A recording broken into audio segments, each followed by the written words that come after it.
It's 6 o'clock, I'm Simon Oxley. The headlines: police block Leon Briggs' plaque at Luton Police Station, man charged with St Albans murder, and vital win for Milton Keynes Dons. BBC Three Counties Radio. Bedfordshire Police has blocked putting up a memorial plaque for Leon Briggs ahead of a ceremony marking 2 years since he died in police custody. It was due to be unveiled outside Luton Police Station tonight. More from Matt Lockwood. Leon Briggs died in November 2013 after being detained under the Mental Health Act. This plaque was designed to replace a large floral memorial placed outside the station. His family say they've worked with the police over the wording and now feel badly let down. Bedfordshire Police say they've postponed the plaque going up whilst they seek legal advice on the implications it may have for any future proceedings. 6 officers are suspended while the Independent Police Complaints Commission investigation continues. A man will appear in court this morning charged with murdering 20-year-old Emil Stapleton in St Albans last month. Emil died in hospital after an incident in the city centre in the early hours of Saturday, October the 24th. 26-year-old Paul Crosby from Camden is due at Hatfield Remand Court. 10 other people arrested in connection with the inquiry remain on police bail. A convicted rapist has been detained by police after absconding from the care of a Milton Keynes-based mental health unit over a week ago. 58-year-old Malcolm Millman went missing during a visit to a monastery near Hemel Hempstead on October the 24th. Thames Valley Police say he was detained in Blackpool at around 8:30 last night under the Mental Health Act. Millman was convicted in 1996 after violent attacks on young women and was under the care of Chadwick Lodge in Eaglestone. Internet firms will have to store details of people's online activity for 12 months under the government's new surveillance law to be published later today. Ministers are promising strict safeguards, which it's thought will include judges authorising the most intrusive surveillance.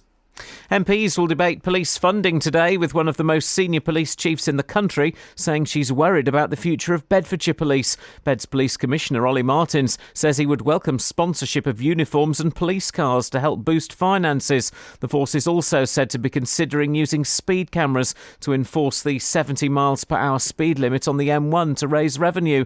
The head of the National Police Chiefs Council and former Chief Constable of Thames Valley, Sarah Thornton, says the situation is worrying. Has somebody in the Home Office or the Inspectorate really look carefully at the maths on this to make sure these forces are viable? Now, I'm not sure they've done it for all forces, so places like Bedfordshire, I am very concerned about. The Health Secretary, Jeremy Hunt, is claiming that 3/4 of junior doctors will be better off under a new contract. He says there will be an 11% increase in basic pay, although there will be cuts to extra payments for working unsocial hours. In sport, a much-needed win for Milton Keynes Dons last night in the Championship. Crothers inside the area, Bowditch is there, Bowditch makes it 1-0 to MK Dons. Great move from the home side. It was Carruthers and Bowditch who combined, and MK Dons have taken the lead at home. Milton Keynes Dons 1, Charlton 0. The weather, cloudy and wet this morning, some sunny intervals later this afternoon, a maximum temperature 13 degrees Celsius. And you can get the latest news and sport online at bbc.co.uk/3 counties.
across beds, hearts and bugs. This is Edward Adu On BBC Three Counties Radio.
I forgot there's a sudden ending. It's supposed to... Oh, no, we can work with that. We can work with that. No, we can't work with that. Oh. Yeah, sudden ending. I knew there was a sudden... I remember because I heard it in the car and then it segued into Cat Stevens on my iPod. Crumbs. I've somehow, and I don't know how, and I love it, I've managed to set my iPod so there's no gap between song. Gosh, that takes a lot of skill.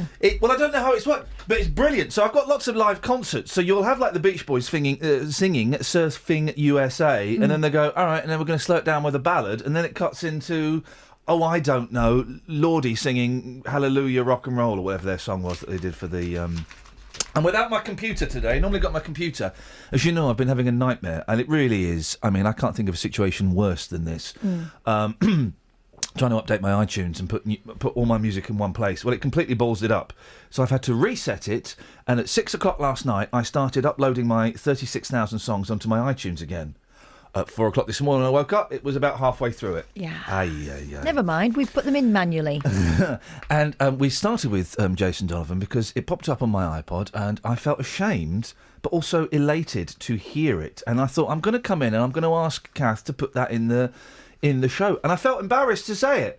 But today, dear listener, 03459 455 555, no shame around music. The only band you should feel shame around liking is Coldplay. They're flipping awful. Although in 10 years' time you will unveil the fact that you love them and you're not ashamed anymore, and you're going to say it. I'll be buying the X and Y expanded edition. I really misjudge these guys. They were really great with their boring old man rock. No shame. If you've got any songs in your record collection that you feel ashamed of, today is the day to out them. Dealey's out on the street with it, or you can give us a call, 03459 455 555. Now, supporters of Leon Briggs say they feel badly let down by Bedfordshire Police after being told they can't put up a memorial outside the police station where he died. The brass plaque was due to be unveiled in Luton tonight to mark the second anniversary of his death in custody. Catherine, the family have been pushing this for some time, haven't they? Yes, immediately after Leon Briggs' death, a memorial was placed outside Luton Police Station. That was back in November 2013. But earlier this year, it was removed by Bedfordshire Police, who believed it posed a security risk.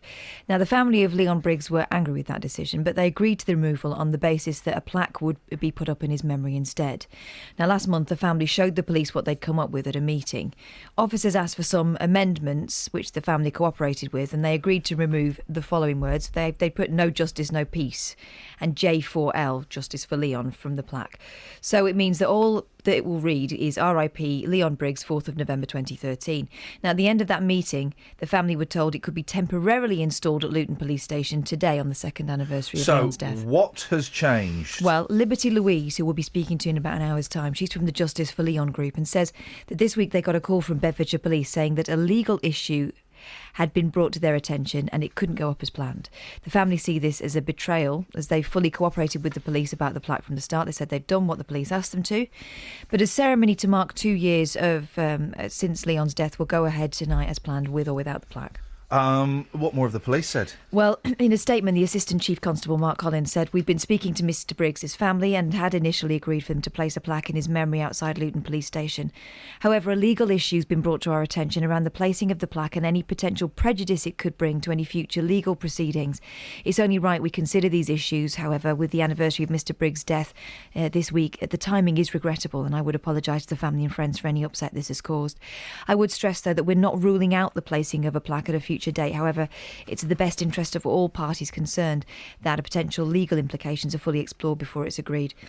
The IPCC investigation into Leon's death, where are we with that? This is the thing. 5 police officers and a police detention officer are still under criminal and gross misconduct investigation. The final investigation report is in the process of being written. There is a huge amount of frustration at the length of time it's taken the IPCC to complete this investigation. On both sides, it has to be said. Yeah. We spoke to Ollie Martins about this too, and he wants it to he wants some sort of result from the IPCC as soon as possible. And in a recent letter to Luton MPs Gavin Shuker and Kelvin Hopkins, the Commissioner Mary Caneen from the IPCC acknowledged the concern the delay had caused to the Leon Briggs' family. She apologised to them, to Bedfordshire Police and to the council, but said it was a complex investigation and some of the delays are beyond their control. This is Iain Lee. Dig into the papers, BBC Kath. Three Counties Radio. The papers have only got here about 10 minutes ago, so we're kind of digging in. We don't need to find anything for now, but just have a little route around, see what you can find. I want to talk about scams as well. I was involved. I got suckered into a scam. I get suckered into it about every year. Get suckered into a scam. Oh, really? Yeah, a scam, and I pay top dollar for it. You're trying to get rich quick? Every flipping year. Normally I go to the dentist every 6 months. I haven't been for 2 years. I've got no fillings. Got no teeth? I've got teeth. And I went in, and of course, you know what they said to me? I went in about 3 weeks ago. You know what they said? Got to go to the hygienist. Got to go to the hygienist. No, you don't have to go to the hygienist. It used to be that the dentist would scrape your teeth for you. Well, now you've got to pay. I don't know what it is. I think it's like 45 quid to go to the hygienist. And so I went to the hygienist, and it was like the St Valentine's Day massacre. It was blood everywhere. The scrapings, the gunk, the cack, the blood. The disgusting detritus that she scraped out from between my gums and my teeth was everywhere. Then at the end, and I went, "Oh, go out." It does feel different though, doesn't it, on the back of your teeth? Oh, it feels brilliant. Yeah. Oh, I've still got that. Still got that horrible taste in my mouth. I've had a horrible taste in my mouth for the past 3 weeks. I've tried all kinds of stuff. I've tried Corsadil mouthwash. I've tried this cream that's you're supposed to rub in to get rid of all like fungus and stuff like that. I've got fungus in my mouth. Have you? I don't know. I'll make it up. I have. Can't get rid of it. Is it dehydration? If you're drinking too much coffee or something? I think I might be drinking too much coffee. So the hygienist is one of the biggest scams of all time. We'll talk about that in a minute. Let's get to the travel, because I've got more of a rant coming. Travel news for beds, cards and bugs. BBC Three Counties Radio. On the M1, it's slow southbound between junction 12 for Flitwick and 11 for Dunstable, and it's also busy on the North Circular Road westbound in Neasden, approaching the Neasden interchange from the M1 at Staples Corner, and that's because of the roadworks. In East Hyde on London Road, there's temporary traffic lights at the junction for Newlands Road, so that could cause some delays when it starts to get busier, but it's looking quiet there so far this morning. But the roads are all looking very wet on the CCTV, so that could affect visibility and driving conditions this morning. On the train departure boards, the 6:25 service from Stevenage to London King's Cross has been cancelled. Samantha Bruff, BBC Three Counties Radio. Sammy, thank you very much indeed. 6:16, Wednesday the 4th of November. Remember the 4th of November. These are your headlines. Oh, okay, I was trying to do a little... what is it? It's 5th of November. We've got till tomorrow. We're a day early, guys. Bedfordshire Police has blocked up putting a memorial plaque at Luton Police Station for Leon Briggs ahead of a ceremony marking 2 years since he died in police custody. A man will appear in court this morning charged with murdering 20-year-old Emil Stapleton in St Albans last month. And a convicted rapist has been detained by police in Blackpool after absconding from the care of a Milton Keynes-based mental health unit over a week ago. Nick Coffer on BBC Three Counties Radio. History coming up very shortly with the brilliant Dan Hill. He's a local historian. Sawbridgeworth, amongst other things, has got quite a rich history. As it's further east, there is a lot more influence with regards to things like air raids. Weekdays from 12. Great music as well coming up here on BBC Three Counties Radio. Freddie Mercury, The Great Pretender. Go West as well on its way. First though, here's T-Rex. Nick Coffer. You know, it's fantastic to be able to get, people like Nathan Bell and Gary Matthew and, experience but still early on in their careers, giving them the opportunity to come and make music in a lovely environment. Luton Library Theatre. Could you describe modern Britain in 50 records? Stuart McConey is doing just that in his book. I don't think you're ever going to know the Beatles that are going to dominate the pop cultures. Nick Coffer. Weekdays from 12 on BBC Three Counties Radio. Who needs McConey when you've got Lee? Yeah? Huh?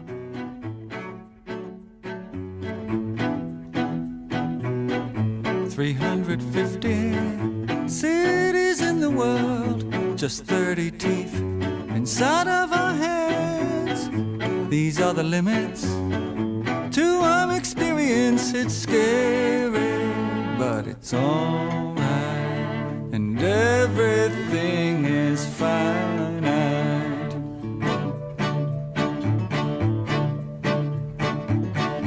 Only one record in this whole wide world where Jimi Hendrix sings house burning down. Another Elvis will not come along, he got wasted, but it's alright, and everything is finite. Yeah, wasted, it's alright, everything is finite.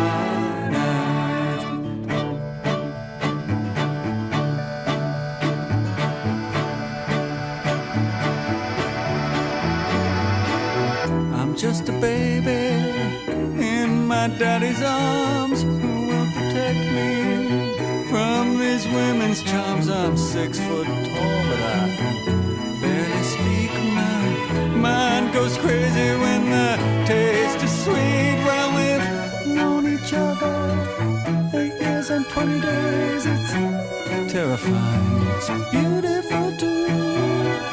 Things have an end, but feeling is infinite. We're changing, but it's alright. Everything is finite. Yeah, changing, it's alright. Things finite.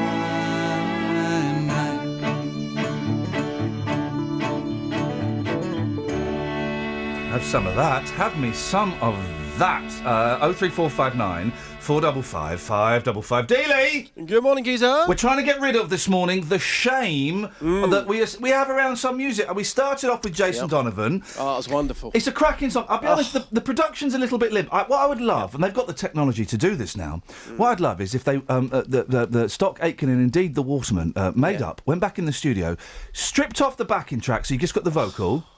Oh, yes. Then yes, got a real band behind it, real drums, real guitar, brass, real brass. Not that synth. That would be an awesome, awesome song. Do you know what? That would make my day. That would make my year.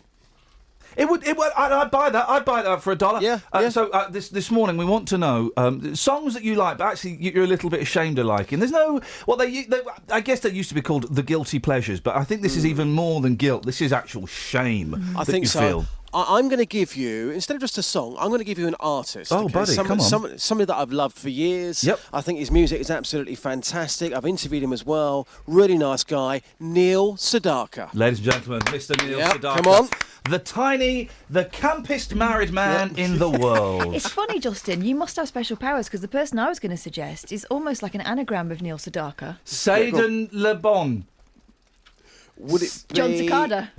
Oh, Stay Another Day. Was it That's Stay a Another good Day? song. No. Brilliant. Just Another Day. Can I just Just say... Another Day, that was it. Can I just say, there is a curse attached to this show. We talk about old people. No, not Neil. Not no.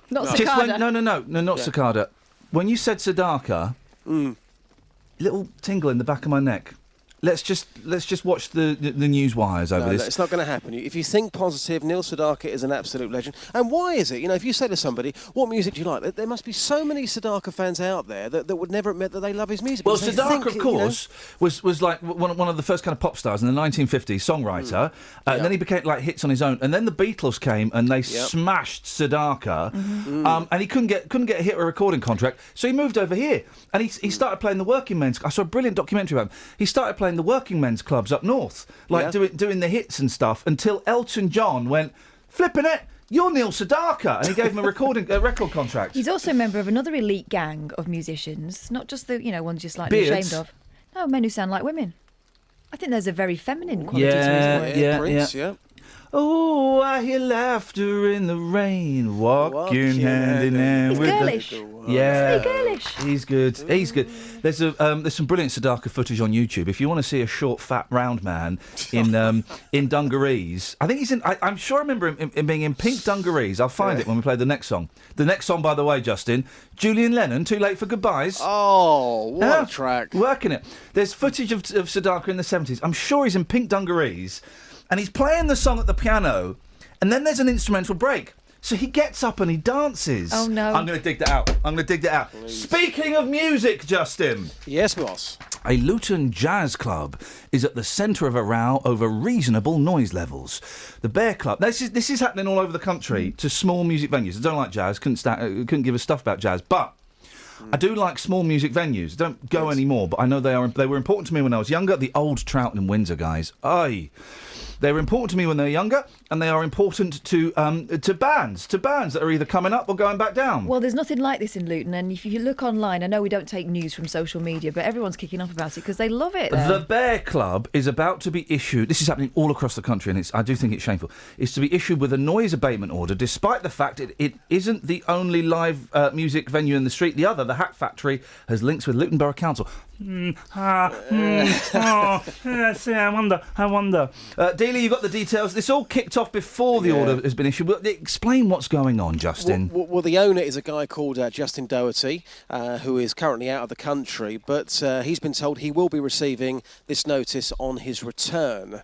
A noise abatement notice is issued by a local authority after a number of complaints are made. And they, of course, they can force a venue to close, restrict the volume, or restrict the times, that are all to do with the noise. A venue does have 21 days to appeal the order, or they can just go along with what it says. But Justin, in this case, has said because of the kind of venue that he's running, well, he wouldn't be able to keep within the restrictions, which could mean prosecution and fines of up to £20,000. So he now says that he's going to close the club from next month, which has sparked many people who go to the club for them to rally support this petition. That's been sent to Luton Borough Council. Already over 1,500 signatures in just one day. So obviously a lot of people find this club very, very popular. And Justin Doherty as well has posted a statement online to let his customers know what's happening, where he described the notice as essentially a gagging order, and that he'll be making a plan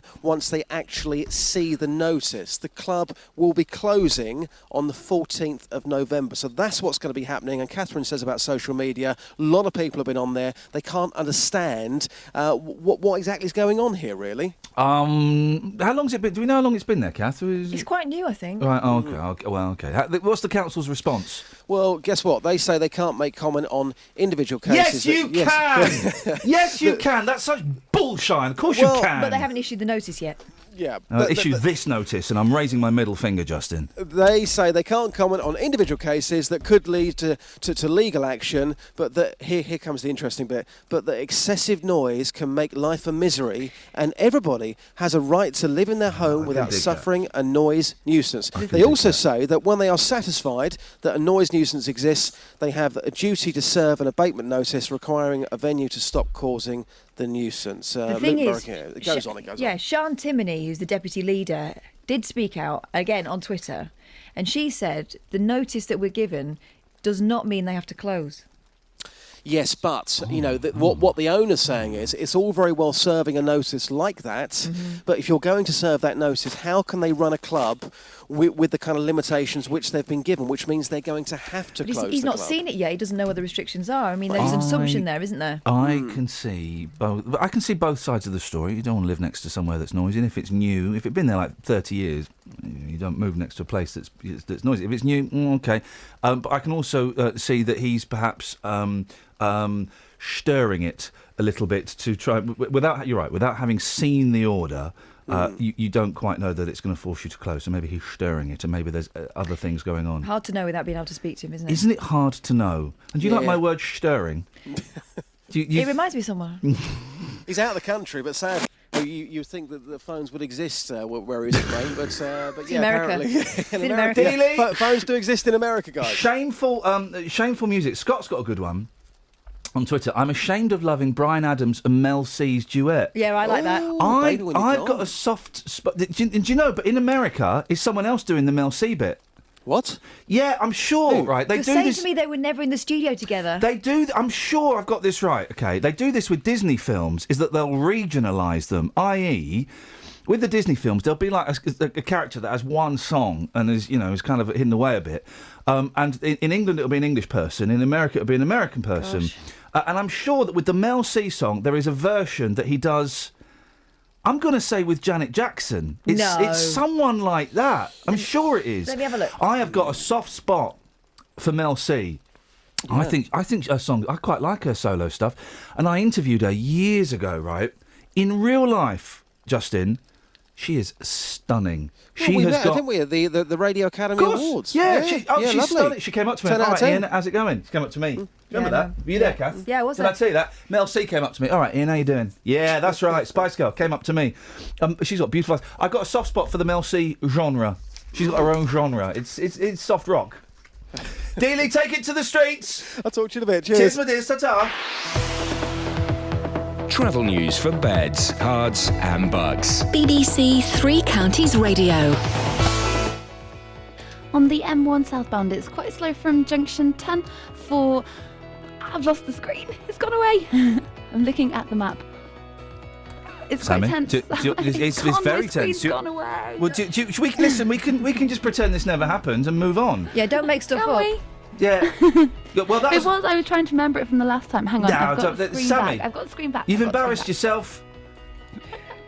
back. I know, that's terrible, okay, isn't it? Time for Dunstable. It's busy in Dunstable. It's too and late. A5. It's too late. It's not busy in Dunstable. It's too late. It is. It's too late.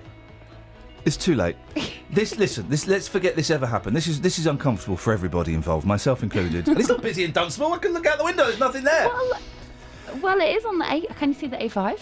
Oh no, but it's what you expect on the A5. Sammy, I'm going to give you 3 out of 10. We'll speak to you in 15 minutes. Or Quado. Across beds, hearts and bugs. This is BBC Three Counties Radio.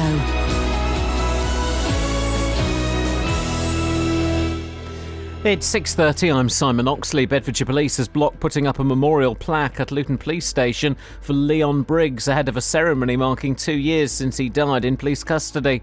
A man will appear in court this morning charged with murdering 20-year-old Emil Stapleton in St Albans last month, and a convicted rapist was detained by police in Blackpool last night after absconding from the care of a Milton Keynes-based mental health unit over a week ago. Three Counties Sports. BBC Three Counties Radio. A much-needed win for Milton Keynes Dons last night as they beat Charlton 1-0 at Stadium MK. Dean Bowditch scored the only goal in the first half to leave the Dons still 20th in the Championship, but now 4 points clear of the relegation zone. Here's manager Carl Robinson. We should have had a convincing victory here, 3-4-0, I think. That's not being disrespectful to the opposition. But when you create so many chances like we did, we need to take them. A nicely crafted goal as well, wasn't it? Yeah, probably the hardest one we took. It was we brought a lot of big risks today in probably one of the biggest games I've had as manager, and they all paid off, thankfully. Manchester City are through to the knockout stage of the Champions League after a 3-1 win in Spain at Sevilla. Wayne Rooney scored the only goal as Manchester United beat CSKA Moscow 1-0 at Old Trafford to the delight of manager Louis van Gaal. Rooney with a header, completely unmarked. 11 minutes left for play at Old Trafford.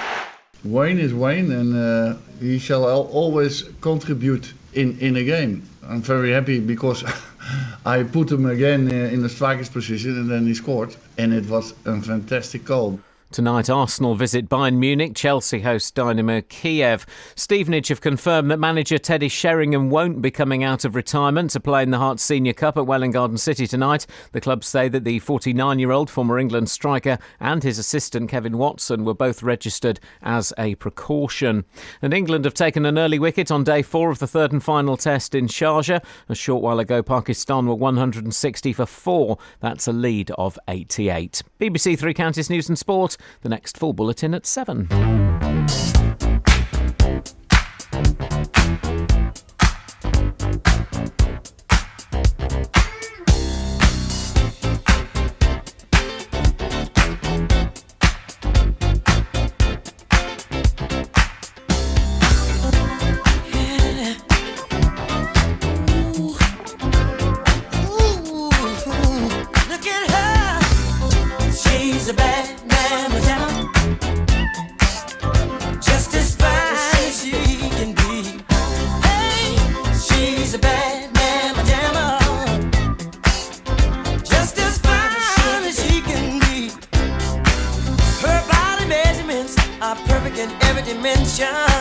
She's got a figure that's shown of great attention. She's poetry in motion, a beautiful sight to see. I get so excited viewing her anatomy. She's real, oh, she's tight, got all the curves a man like. She's real, oh, she's tight, got all the curves a man like. Look at her, she's a bad mamma jamma, just as fine as she can be. Hey, she's a bad mamma jamma, oh, just as fine as she can be. Looks like she's pulled into the grove, she bad. The essence of beauty, ooh, such lovely hair. She's foxy, classy, oh, sexy, sassy. She's heavenly, a treat for the eye to see. She's real, oh, she's stacked, got all the curves a man like. Oh, she's real, oh, she's stacked, got all the curves a man like.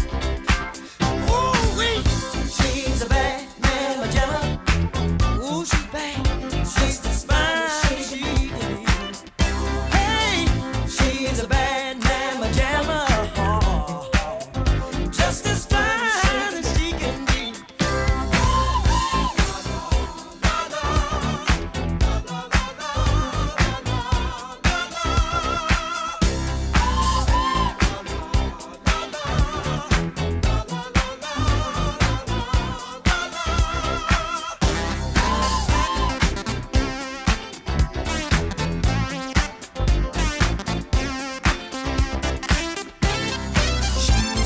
She's stacked, all the curves a man like.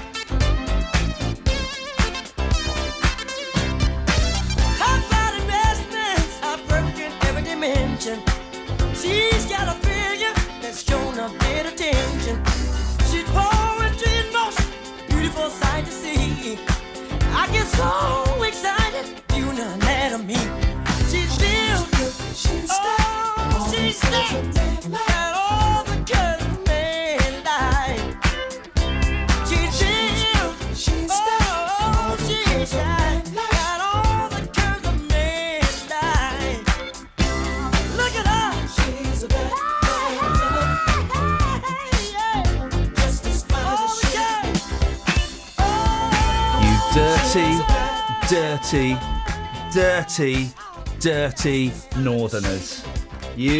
By the way, the duet. Why are you saying that looking at me? The duet that Bryan Adams, Mel C, which we're going to play in a little bit. The American version was done with Ms. Pamela Anderson. Gosh, she could Ms. sing. Pamela. And All this in a voice too. And then we got talking about the video, and then I mentioned the boat. That's the only bit I saw was the boat. It really was. Was enough, was it? Yeah, it was plenty. Yeah, you dirty Northerners. Dirty.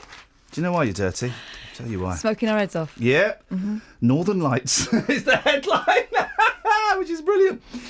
The UK smoking capitals, where 1 in 4 people light up, are Blackpool, Kingston upon Hull, All right. and Manchester. Yeah, that sounds about right. It's like the 1970s up there. Smokesville, Arizona, USA. Well, no, we've not got the mills, you see. You've got to have the chimneys somehow. Oh, dearie me, you dirty, dirty smokers. A lot of my family have packed up, though. Well, I say packed up. They've switched to vaping. So they're still smoking then, yeah? Yeah, I suppose. Here's the thing, right? This we're supposed to be a callous cabbie. Now, I don't think this cabbie's done much wrong. Okay, hit me with it and I'll tell you. If the words that he said... all right. A callous cabbie demanded extra cash from a dementia patient who directed him to her 2 previous addresses. Right. Widow Joyce Gibson, 79, got confused on her way back to her sheltered housing from hospital. When the driver arrived at her Leicester home, he insisted she give him £4 for the detours. He told Joyce's granddaughter Rachel, people like her should not be allowed out. Boom. The driver left only when a tearful Rachel, 32, called his boss. Rachel said he treated my nan like a piece of dirt. Now, people like her should not be allowed out. Callous.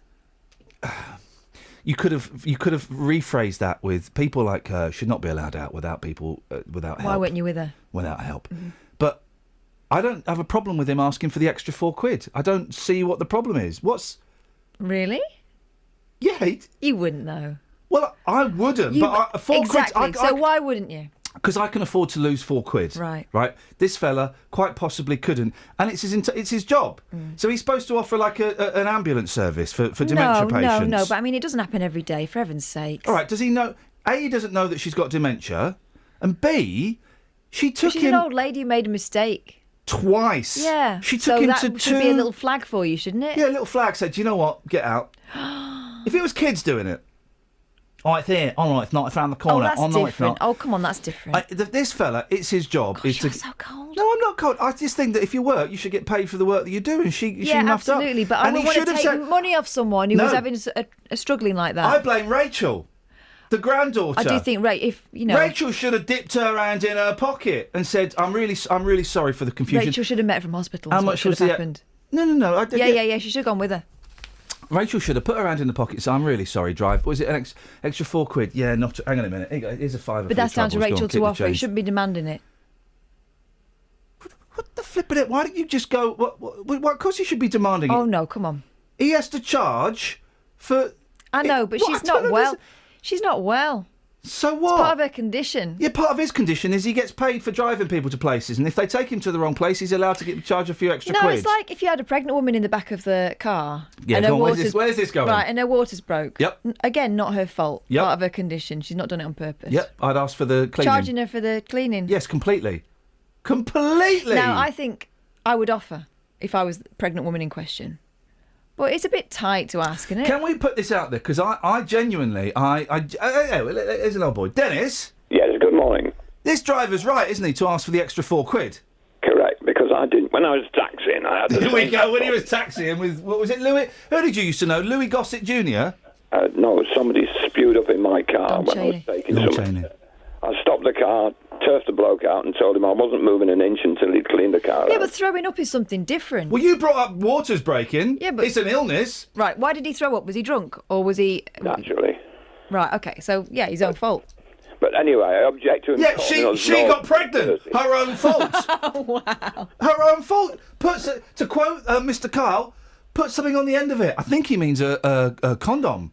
On a band's really? winkle. I think. I wish I'd have known that. I know exactly. After years of investigating, I think he means a condom on a winkle. Wow. To stop the seed impregnating the lady. Does? Yeah. It stops it. It's like a barrier. Gosh. It's like a barrier. It stops it. I would have a much nicer house if I'd have known that. There we go. Oh, cleaner. Anyway, Dennis. Good morning. Good morning, Vietnam. What would you like to say? She means in terms of having children. Cassie and me What? Dirty Northerners. We came down here to educate you people. On how to spark up and roll up. Yeah. No. Never smoked a cigarette in my life. Lightweight. Bottle up. I had someone I know, well, my dad's mate, was going out with a woman for a long time, an Italian woman. Must be tired. Listen. Listen, even Kath's getting bored of the act. Flip it. If Kath's bored of the act, I've got no one to turn to, Den. She used to smoke, and here we go, a pipe. Oh, lady pipe smokers. Now, would that put you off? Because when I was growing up, Dad said, "Oh, don't smoke; it'll put lads off you." A lady it doesn't smoking really. a pipe. If the lads are also smoking, it doesn't really. It would certainly show an interest in techniques. Wouldn't it, Dennis? A pipe, like Popeye. A Popeye pipe, guys. 03459 455 555. I think this cabbie is absolutely spot on.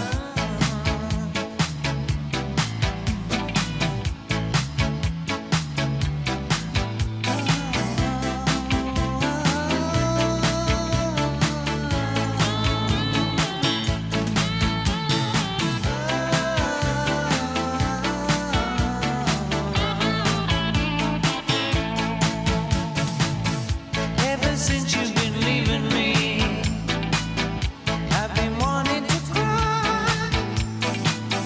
Now I know how it feels for you. I've been wanting to die, but it's much too late for goodbye. Yes, it's much too late for goodbye. Time has gone since I've been with you, and we've been starting to lie. Now it seems you don't care for me, and I don't understand why. But it's much too late for goodbye. Yes, it's much too late for goodbye. Ever since you've been far away, I've been wanting to fly. Now I know what you meant to me. I'm the one who should cry.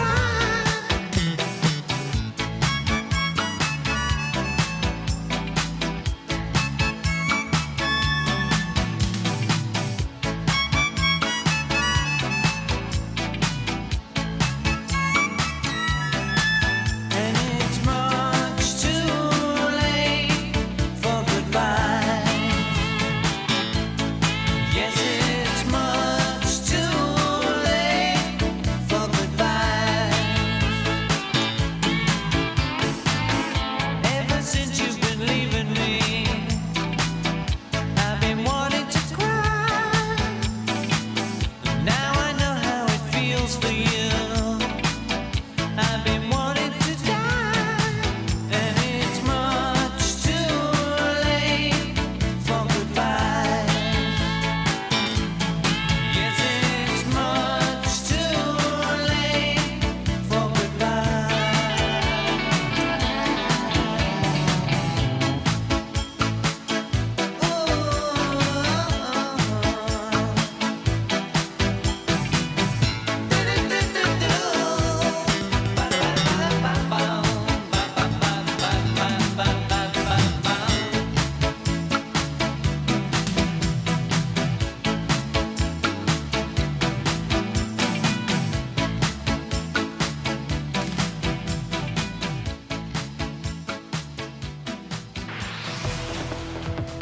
Travel news for beds, cards, and bugs. BBC Three Counties Radio.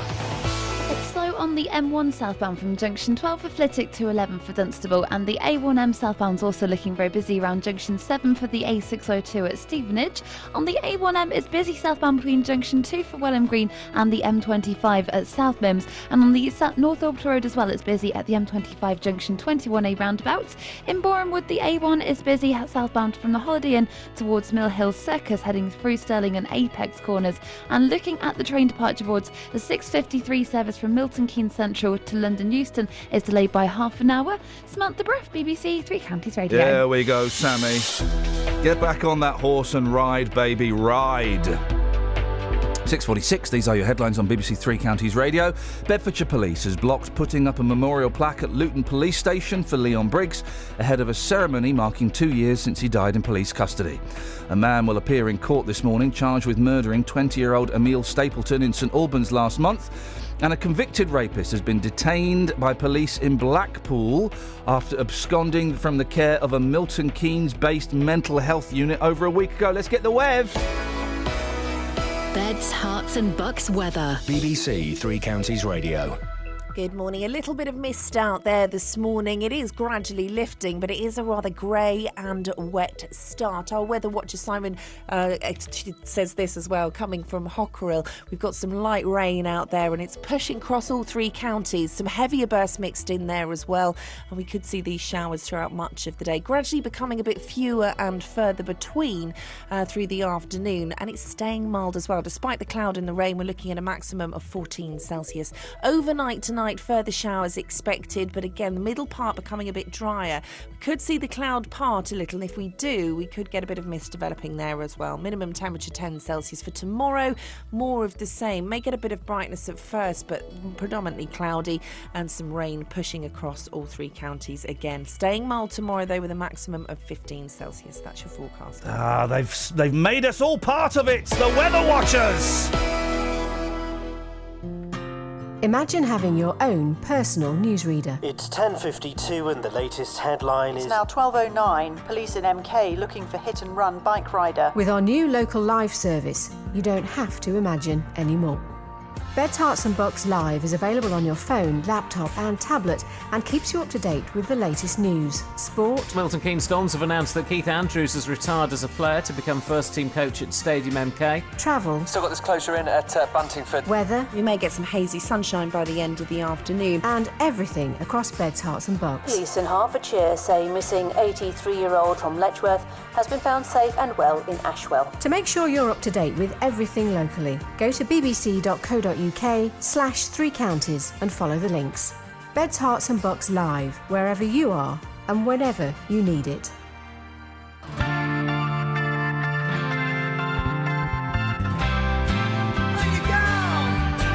I've been wandering around the house all night, wondering what the hell to do. Yeah, I'm trying to concentrate, but all I can think of is you. Well, the phone don't ring 'cause my friends ain't home. I'm tired of being all alone. Got the TV on 'cause the radio's playing songs that remind me of you. Baby, when you're gone, I realize I'm in love. Days go on, and the nights just seem so long. Even food don't taste that good. Drink ain't doing what it should. Things just feel so wrong. Baby, when you're gone, yeah. I've been driving up and down these streets, trying to find somewhere to go. Yeah, I'm looking for a familiar face, but there's no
morning. Thank you. Yeah,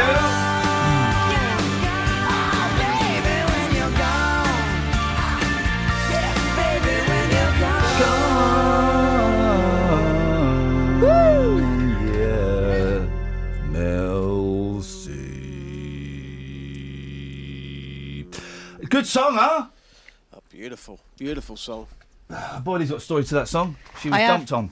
No, I'd been dumped. Dumped? I'd been dumped, but it was a happy release, so to speak. You went crazy. Wow. Good girl, good girl. Classic song. We're talking about music that, you know, that there's shame attached to it. And apart from Coldplay, you should feel no I wasn't shame. ashamed of it. What are you talking about? Sorry? Not ashamed. I remember when I used to work in HMV. I had a Christmas job at HMV many years ago before I became a celebrity. Oh.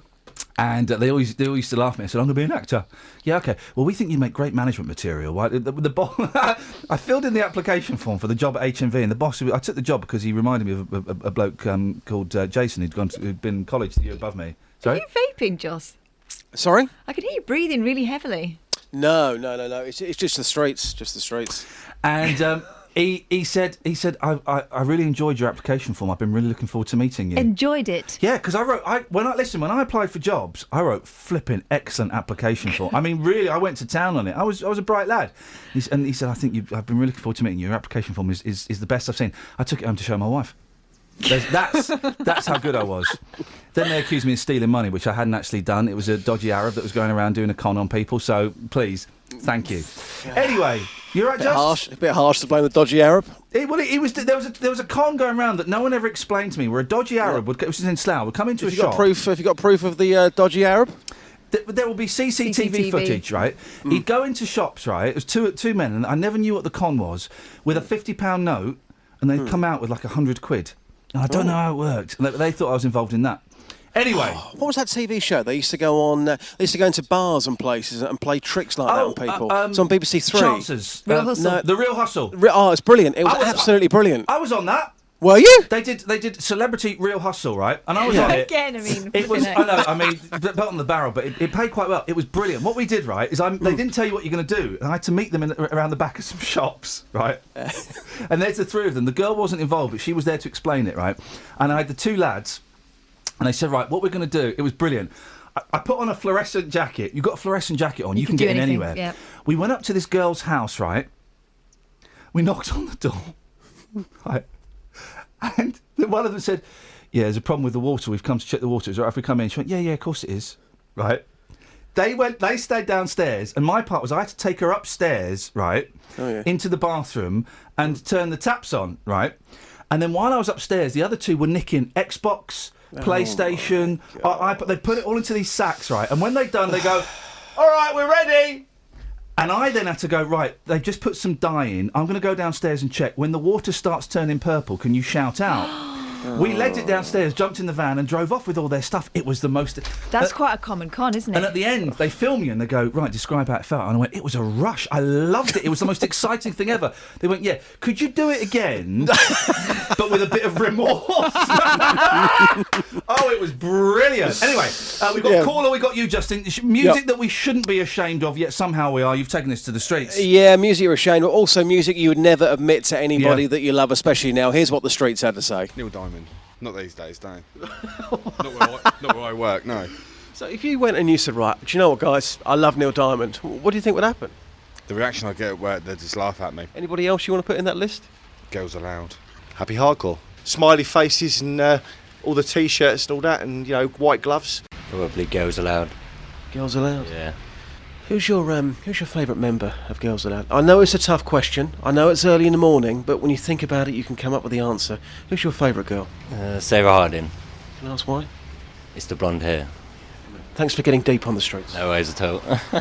Okay, we're talking about embarrassing music this morning. Is there a singer or a band that you would never admit that you like because you think people will take the mickey out of you? Chico. Chico? Yeah, because he was at Party in the Park, wasn't he? He's great. But you know what, Chico, he's ripped, and do you know what? He can sing. Yeah, he's got a good voice, but I don't know where that American twang come from that he's got. So you never go shouting about it to your friends, but you're shouting about him right now on the radio. We like that. Yeah. Have it. It's Wednesday. Have it? It's Chico time. Oh, no, it isn't. I've met Chico. Again, this thing I said the other day, when you've been on the telly, you can talk to other people on the telly. I was in a vegetarian restaurant on the Holloway Road. I think anyone could talk to Chico. But Chico came up to me. All right. Chico approached me. Dealey, beautiful stuff. Can you take this one to the streets? I'll give you the paper when you pop in. This thing about the cabbie... Yeah. I don't know if you heard me talking about it. Cabbie took an old woman home. She got the address wrong twice, got there on the third go, and he asked for an extra £4. She's got dementia, Joss. Yeah, it turned out she had dementia. But he didn't know that at the time, did he? No, of course he didn't. I think he was right to ask for the money. I think I might be a voice in the wilderness. Can you take that to the streets, Joss? Absolutely, no problem at all. Come and grab the story off Danny. I'm just moving on because I want to get to Eddie. Morning, Eddie. Hello, Stretch. Morning. Hello, Stretch? Yeah. Stretch Armstrong, How are you you doing, calling all right? me? Pardon? Are you calling me Stretch Armstrong? No, Stretch as in you're tall and lanky. Wow. Wowzers. Okay. That's an opener. That's... I'm going to take that as the compliment I know you mean it to be, Edward. What have you... It is a compliment. What you got for us, boss? What you got for us, Tiny? I just want, just regarding the song you just played. Yes. It's the wrong version. Oh. You dissed the Mel C, which can't be done. No, we've done... Go on.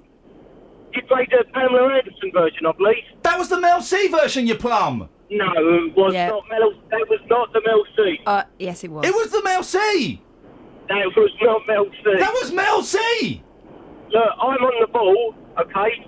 Your other listeners may still be half asleep. Yeah, you're on a ball that sounds like it's filled up with drugs or something. That was Mel C. I don't think so. I accept your apology, madam. That was Mel Travel C. news for beds, cards and bugs. BBC Three Counties Radio. On the A40 Western Avenue heading into London, it's very slow from the Swakeleys roundabout towards the North Circular Road at the Hanger Lane Gyratory.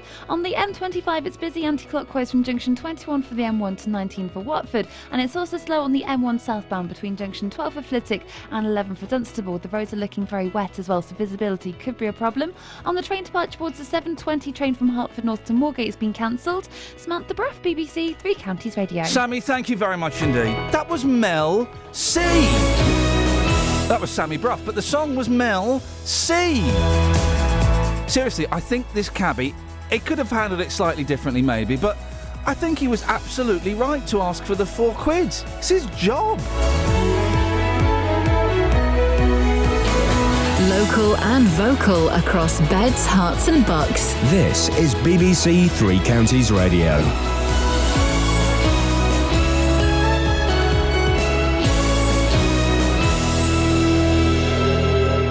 It's 7 o'clock. I'm Simon Oxley. The headlines: police block memorial plaque for Leon Briggs at Luton Station. Man charged with St Albans murder, and vital win for Milton Keynes Dons. BBC Three Counties Radio. Bedfordshire Police has blocked putting up a memorial plaque for Leon Briggs ahead of a ceremony marking 2 years since he died in police custody. It was due to be unveiled outside Luton Police Station tonight. More from Matt Lockwood. Leon Briggs died in November 2013 after being detained under the Mental Health Act. This plaque was designed to replace a large floral memorial placed outside the station. His family say they've worked with the police over the wording and now feel badly let down. Bedfordshire Police say they've postponed the plaque going up whilst they seek legal advice on the implications it may have for any future proceedings. 6 officers are suspended while the Independent Police Complaints Commission investigation continues. A man will appear in court this morning charged with murdering 20-year-old Emil Stapleton in St Albans last month. Emil died in hospital after an incident in the city centre in the early hours of Saturday, October the 24th. 26-year-old Paul Crosby from Camden is due at Hatfield Remand Court. 10 other people arrested in connection with the inquiry remain on police bail. A convicted rapist has been detained by police after absconding from the care of a Milton Keynes-based mental health unit over a week ago. 58-year-old Malcolm Millman went missing during a visit to a monastery near Hemel Hempstead on October the 24th. Thames Valley Police say he was detained in Blackpool at around 8:30 last night under the Mental Health Act. Millman was convicted in 1996 after violent attacks on young women and was under the care of Chadwick Lodge in Eaglestone. Internet firms will have to store details of people's online activity for 12 months under the government's new surveillance law to be published later today. Ministers are promising strict safeguards, which it's thought will include judges authorising the most intrusive surveillance. MPs will debate police funding today, with one of the most senior police chiefs in the country saying she's worried about the future of Bedfordshire Police. Bed's Police Commissioner Ollie Martin says he would welcome sponsorship of uniforms and police cars to help boost finances. The force is also said to be considering using speed cameras to enforce the 70 miles per hour speed limit on the M1 to raise revenue. The head of the National Police Chiefs Council and former Thames Valley Chief Constable Sarah Thornton says the situation is worrying. Has somebody in the Home Office or the Inspectorate really looked carefully at the maths on this to make sure these forces are viable? Now, I'm not sure they've done it for all forces, so places like Bedfordshire, I am very concerned about. The Health Secretary, Jeremy Hunt, is claiming that 3/4 of junior doctors will be better off under a new contract. He says there will be an 11% increase in basic pay, although there will be cuts to extra payments for working unsocial hours. In sport, a much-needed win for Milton Keynes Dons last night in the Championship. Brothers inside the area. Bodic is there. Bodic makes it 1-0 to MK Dons. Great move from the home side. It was Carruthers and Bodic who combined, and MK Dons have taken the lead at home. Milton Keynes Dons 1, Charlton 0. The weather, cloudy and wet this morning, some sunny intervals this afternoon, a maximum temperature 13 degrees Celsius, and you can get the latest news and sport online at bbc.co.uk/3 counties. Thank you, Simon. Morning, Iain Lee, BBC Three Counties Radio. Hardly touched on the con that is the hygienist. We'll get to that later on, maybe. Taxi driver, he's driving an old woman around. She keeps getting the address wrong.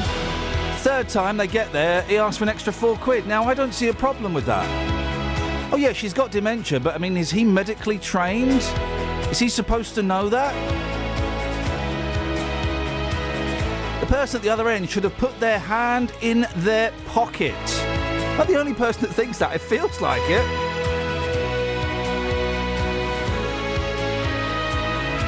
Also, we shouldn't be ashamed about any of our music, apart from the Coldplay, who are awful. Music for people who don't like music. I couldn't believe that fella was saying Neil Diamond. I mean, I was brought up on Neil Diamond. It was Neil Diamond and Dr. Hook in my house. Wonderful stuff. Wonderful stuff. That was the point of this. I remembered why I was talking about HMV. I remembered why. Across beds, hearts and bucks. This is BBC Three Counties Radio. I remembered why I was talking about HMV, because when I worked there was loads of like hipsters there before hipsters. It was pre-hipsters, but there was like a metaler there, and there were a couple of hipsters, and there was like a dance trance kind of guy, and there's me bumbling in there, banging on about the Monkees. Gosh, it's like the male Spice Girls, isn't it? And the metaler, I'm ignoring that because I don't quite understand it. The metaler took me to one side one day and said, "I'll be honest, Iain, I've got a lot of respect for you. You come in here and you talk about the Monkees, right? And you don't care what anyone thinks about you. I like that. I like that a lot." I thought, yes, exactly. And then I realised, hang on a minute, I think he was insulting me in some kind of way. Yeah, I think he was actually being rude. But then not. Oh. What I meant by that was, because, you know, so many different flavours of man. What's your flavour? Mine. Just have a cough, because there's a bit there. Go on, have a proper cough, because I can hear it and it's annoying me. Thank you very much indeed. We got that out. What's your flavour? What's my flavour? What of? Man. Slow. Okay. Slow hand. Easy to catch. Yeah, we go, ladies and gentlemen. Thank you very much indeed. Eric Clapton, isn't it? 03459 455 555. What's your flavour of man? We're just throwing that out there and seeing where that goes. 81333. You can start your text 3CR now. The family of a Luton man who died in police custody say they feel badly let down by Bedfordshire Police after they blocked a memorial plaque. The plaque for Leon Briggs was due to be put up tonight at Luton Police Station on the 2nd anniversary of his death. He died in police custody after being detained under the Mental Health Act.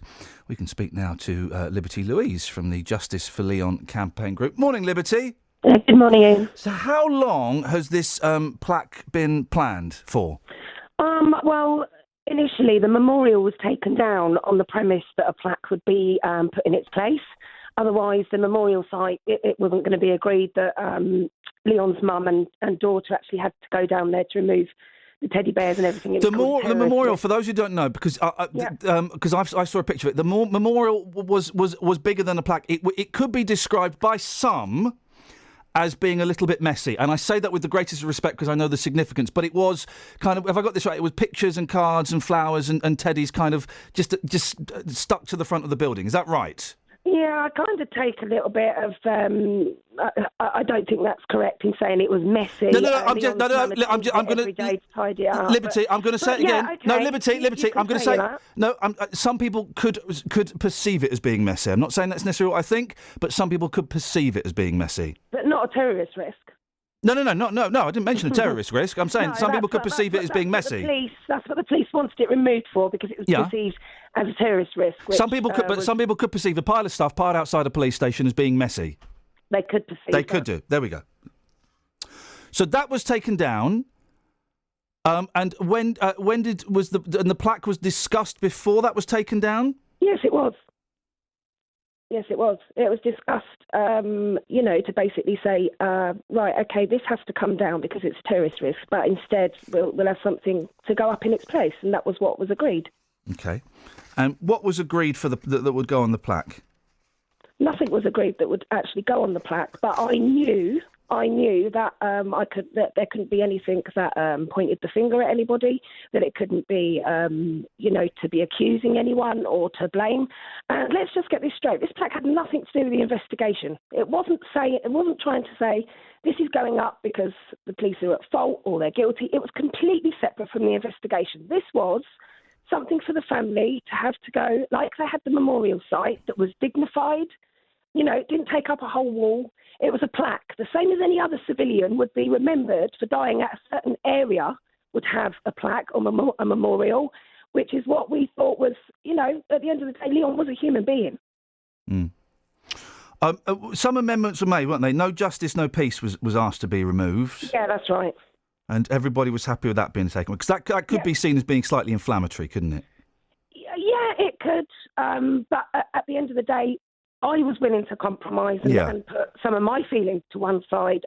Even, I didn't really speak to the police before, but I put that to one side, cooperated fully, attended meetings, took the plaque with me. I was open, I was honest, and I expected the same back, to be honest. But so the police had agreed to the plaque, and then when did you find out that they changed their mind? Monday at 5:00 in the evening after work. And what, did you get a phone call or an email? What happened? Yeah, I got a phone call saying, oh, right, it was quite a frantic phone call. Something's come up. And they said, we're just asking you to listen to what we're saying now before saying anything. And I thought, right, okay, I knew what was coming at that point. And they said, the Staff Association at Beds Police have raised a legal issue. And I asked what the legal challenge was. And they said it could breach Article 6, the right to a fair trial. And I thought, well, hang on a minute, there isn't a trial going ahead. So I think what they were saying is it could jeopardise, say, the officers, for instance, if they were involved in a trial. But it doesn't mention the circumstances, it just marks the location and the date, doesn't it? Have I got that right? R.I.P. Leon Briggs, 4th November 2013. That was it. Well, those facts are already in the public domain. So how can that undermine any investigation or any trial? Those facts are already in the public domain. I've spoken to Atiq Malik, who obviously knows about law, about the Article 6, and he's a solicitor that often gets involved with cases. He's part of Justice. Luton for Justice, and so he's helped us a lot with what we do, it's actual fact, regardless of it doesn't. For a start, the plaque only states what's already been out in the press for 2 years. There must be, I imagine, disappointment amongst family and friends. That's probably an understatement. Well, it's more or less like a betrayal. We were told not to go to, don't put anything out in the press yet, try and stay off social media. Oh, I bet they did, Yeah, and I agreed. And I went along with it. And me, usually being me, that thinks, no, I don't care, I'm going to put it out there. But this time, I put it to one side because it was for a greater good. Didn't want to jeopardise anything with, Leon's plaque going up. And, lastminute.com, you get a phone call, oh, guess what, it's not happening. But I'm still, the memorial service is still going ahead this evening. I was going to say, and I'm going to give the chance to police to do what they promised, and I'm going to bring that plaque down there. Well, they're not going to put it up tonight, are they? Well, they're not, but they did promise that, and I'd like to see them stick to their promise because they did say they would do that. So I'm going to, like I did, I was honest and I stuck to everything I agreed to with them. I'm hoping they will, but I'm still going to take it down to see if they will. Is there not a fear that you want justice for Leon? Obviously, that's the thing. That the battle over the plaque becomes the story, as opposed to what may or may not have happened to Leon Briggs in police custody. Does that not concern you? Totally. The timings, no. If anything, it shows that the family have had to struggle for every little piece of dignity to do with Leon dying. The IPCC taking 2 years, the memorial site being taken down, everything. This is just like an added insult, to be honest with you. But as I said from the beginning, and as I've said to the police, and this is why it was agreed, that plaque was not to do with, nothing to do with the actual campaign itself. This was about a man dying. Okay? So, and I know what you're saying, because now there's going to be a hoo-ha about, the plaque going up to this, that it's going to sideline the whole investigation. No, it's not, because it's been quiet for months, which is as expected. Who's the memorial service is still going ahead? Who's going and what's going to happen? Well, there's, as I said to the police, it's going to be dignified. We expect people to come down with some candles. It's like a remembrance. It's 2 years. It's an anniversary, and no, rightly so. The family haven't had any answers, so there's still that feeling of maybe anger with them. Of course, you would feel exactly the same. But what I'm asking is people just come down to remember that a man died. That a man in the community died in circumstances that we don't know yet.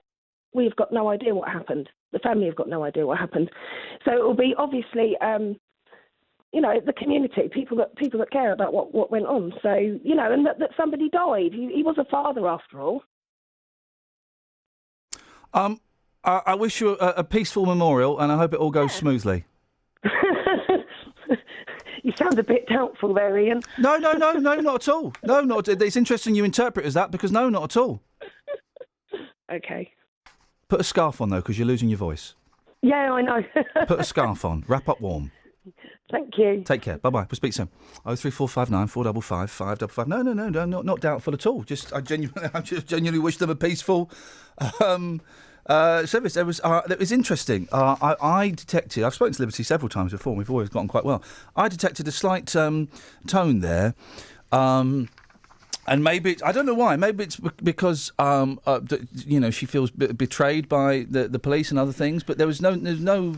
They've been on the defensive for 2 years, haven't they? I can understand that, but if, there was no snarkiness coming from me, it was a genuine... Also, besides the behind-the-scenes gossip, she slept through her alarm, so she's a bit on the back foot. Oh, Liberty! Well, there you go.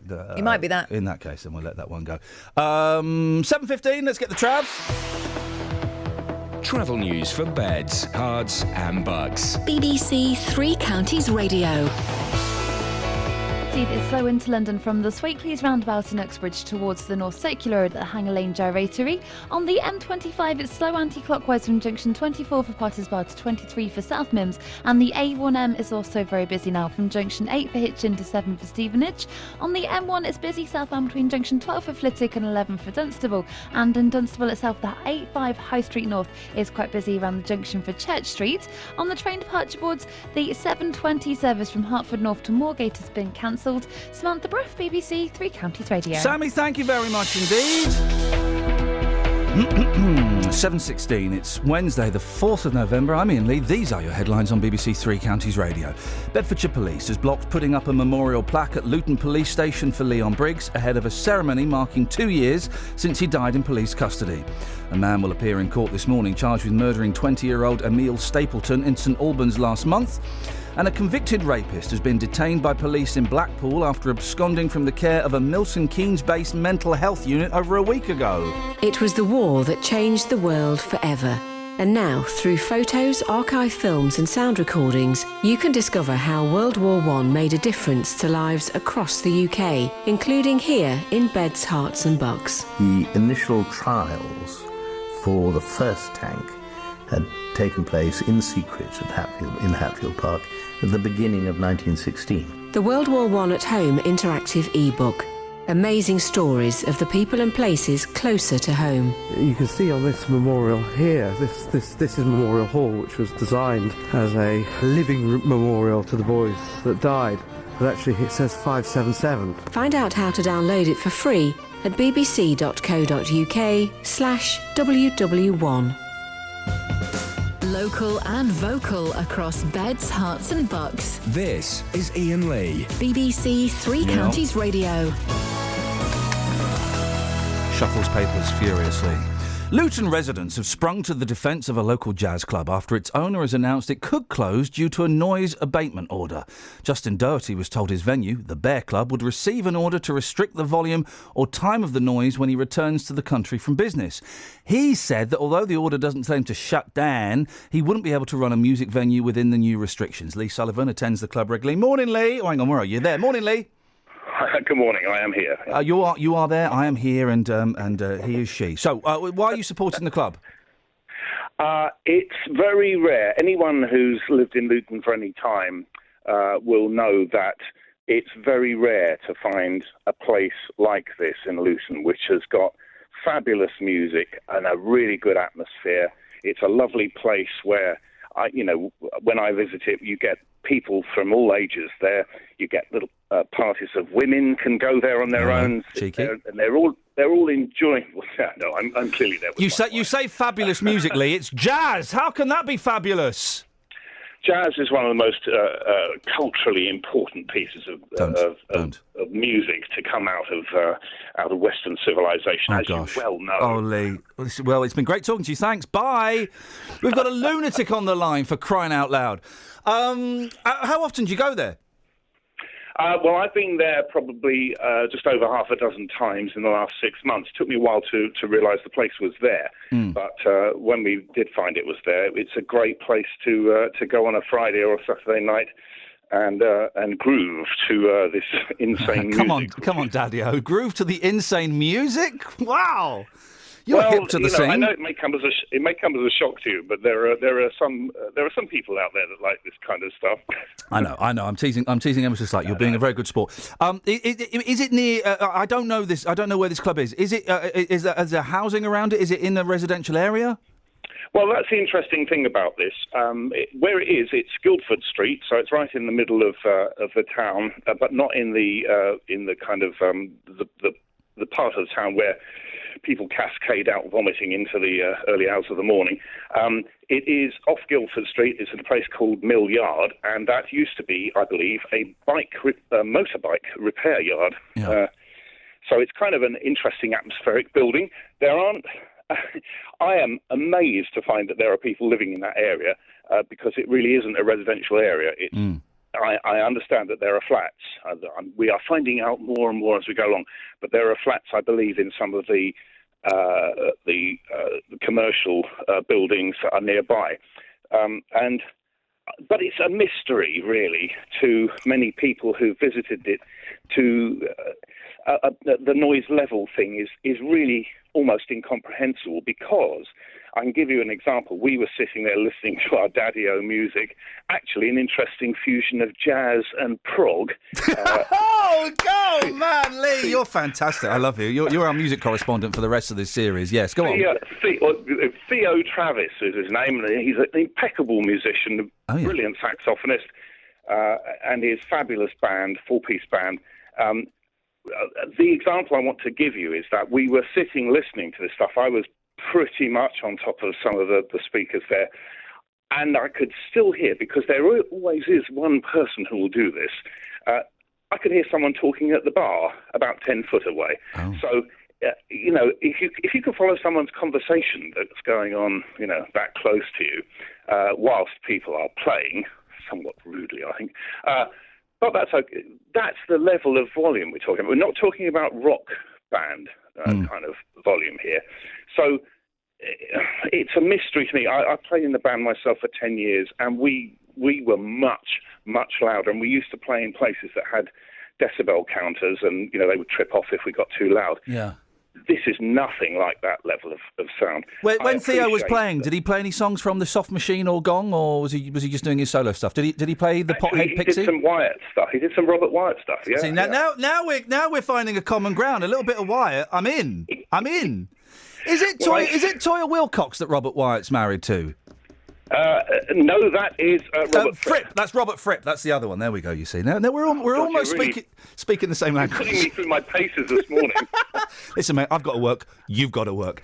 I can kind of see both sides of the story. If I lived near a music venue that did not have a heritage, that hadn't been there for 30 years, if I'd moved next to a music venue that had been there for 30 years, that's my choice to do that. If a new one springs up, I can understand why residents might be upset. But also, I'm fully aware how important these small music venues are to new acts, to old acts that are on their way down, to slightly more experimental acts that wouldn't fill a small theatre.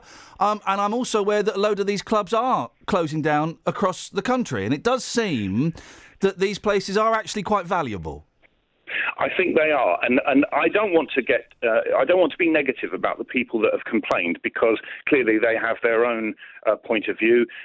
What I would suggest is that the Luton Council should go and look at the petition that's up, which is called Save the Bear. Go and look at that, and look at the quality of the comments that are on it. There are pages and pages of really positive comments about the venue. If Luton Council really wants to show its mettle, I think what it should do is make this work. Don't just shut it down. Don't put the owner in a position where he can't afford to make it work. Make this work for the people of Luton. That's one of the things that a council should be encouraging. Well, here's the thing, Lee, because the order hasn't been issued yet, so no one knows exactly what the order requires. The order doesn't say you must shut down. It's imposing certain rules and restrictions. We don't know what those rules and restrictions are yet, and yet Mr. Doherty, the owner, has said, well, I can't work like this, I'm going to have to close. But he doesn't know what the council wants yet, does he? I'm not in a position to know that. I don't know the gentleman. I've spoken to him once about his fantastic range of beers, which are all produced in microbreweries across the land. Icelandic beer there, for God's sake. It's got to be kept going just for that. Lee. But close these sick places, for goodness sake, with their made-up beer and their made-up music, their atonal saxophone music. Listen, man, there's nothing wrong with atonal sax music. I've been practicing it myself for years. Lee, listen, I'm going to come round, we're going to roll a fat one, and we're going to fight this out like men, OK? I'm ready for it. Lee, listen, you've been a really good sport. I really appreciate you coming on, and we shall follow this story closely and see. It will be interesting to see what the order actually says when it does get issued, and to see, if it can be made to work within that, because, you've got to respect neighbours, and also these places are really important. Lee, really nice talking to you. Thank you, mate. Thank you. Thank you very much indeed. There we go. There's a good sport. Of course, it's Robert Fripp, one of Britain's greatest guitarists. Is he British? I don't know. Married to Toya Wilcox. Robert Wyatt. Who is he married to, please, Catherine? Alfreda Benge. That name one more time? Alfreda Benge. There we go, you see. Deary me. He was a nice bloke, wasn't he? Yeah. Let's find an excuse to get Lee on again so we can rib him about his awful taste in music, shall we? Prog jazz fusion. Now, I like a bit of prog. I am kind of a fan of Yes, not a massive fan of Yes. Their album Close to the Edge, where side one is the 18.5-minute masterpiece Close to the Edge. I mean, it really is. I don't know if I've got it on my iPod because I haven't got my computer with me. Yes, really are a wonderful band. So prog is it's all right by you. Prog has its moments. Jazz, I mean, there's no excuse for that nonsense. As my mum would say, it's just 5 people playing different songs at the same time. It's an awful. I wonder if I've got Yes on my. It's a kind of way than the way my dad describes it. I can't say on air. Oh, it's It's Pinocchio doing something awful in a dustbin. What, lying, piddling? No. Oh, yes. I haven't got any Yes with me. So you guys are spared. Yes. So well done, you. Any Texas? Yeah. Okay, go on then. Yes. Yeah, man. Yes. Bewitched, says Snuffers, is my shameful music. I even went to see them at the Telewest Arena in Newcastle when they were supported by Daphne and Celeste. Best night ever. I'll tell you about. Again, I haven't got my computer, so I'm looking for it. I won't have it. There's no way. No, it's not here. I tell you, a great song. Other things she said, coming through my head, running through my head, running through my head. We both went for the high. The two Russian pretend lesbian sisters. They were gay for pay. Yeah, they were gay for pay. I remember that people went to see them at Wembley Arena after. Their second song was good. They had another one that flopped. I don't know what it was. Was there no kissing in that? Wasn't it? That was produced by Buggles. Yeah. Wasn't it? Who's Buggles? Buggles was in Yes. Buggles was in like 80s Yes. Trevor Horn. Gosh. Trevor Horn. Fittingly. There we go, you see. Oh, dearie me. Anything else? Not really, no. Okay, well, fine. Adrian's saying we should defend all live music, even if it is jazz, which is hideous. You're right, it breaks my heart when I say the Old Trout in Windsor was, it wasn't just for like when I grew up in Slough. It was like a really big, it was a small venue. It held I don't know, legally 300. I've been in there when the Pixies played their warm-up gig before Reading. Night before Reading, 500 were crammed into there easily. And it was an important gig on kind of that circuit that bands of a certain level would play. Who did I see there? I saw the Pixies, I saw the Rocking Birds, I saw That Petrol Emotion, which was the offshoot of, we were talking about them earlier for some unknown reason. With the Irish lad, we're having the same conversation. Oh, Fergal Sharkey. The Undertones. The offshoot of the Undertones. I saw. I saw Carter USM there. Wow. I bet that was quiet. Danny, do you like Carter? I literally don't know who that is. I know, isn't it brilliant? I have no idea. The only living boy in New Cross. Come on, even I know that, and I was a square. Is this real? He's like 18 years old. He's never. Tomorrow, ladies and gentlemen, it is Carter, the Unstoppable Sex Machine special. Travel news for beds, cards and bugs. BBC Three Counties Radio. The M1 is slow southbound between junction 12 for Flitwick and 11 for Dunstable. It's also very busy on the northwest London on the A40 Western Avenue heading from the Swakeleys roundabout in Uxbridge in towards the North Circular Road at the Hang Lane Gyratory. And the M25 itself is looking very slow between junction 24 for Parter's Bar and 23 for the A1M at South Mims. And looking at the train departure boards at the moment, there are no major delays showing up at the moment. Samantha Bruff, BBC Three Counties Radio. Sammy, thank you very much indeed. So, the rip-off, we will get onto this, the rip-off that is the dentist. It's like when you go to the opticians, you always need something. When I went to the dentist and your teeth are fine, probably need to see the hygienist. Oh, right, there's another 45 knicker out my pocket, is it? Thanks, guys. So I had that yesterday. Still, my mouth still tastes like I've been licking a cat's backside. It's awful. The last 3 weeks, honestly, terrible. And the taxi driver, he's driving an old woman home. She gives him the wrong address. She says, oh, no, sorry, it's not there. And when they arrive, it's this address. They get to the second address. I'm so sorry, it's this. They get to the third address. He asks for an extra £4. Well, there's a Ferrari. Oh, yeah, by the way, the old woman's got dementia, but... I mean, that's not his fault, nor his responsibility. I think he's absolutely right to ask for that cash. 03459 455 555. Across beds, hearts and bugs. This is BBC Three Counties Radio.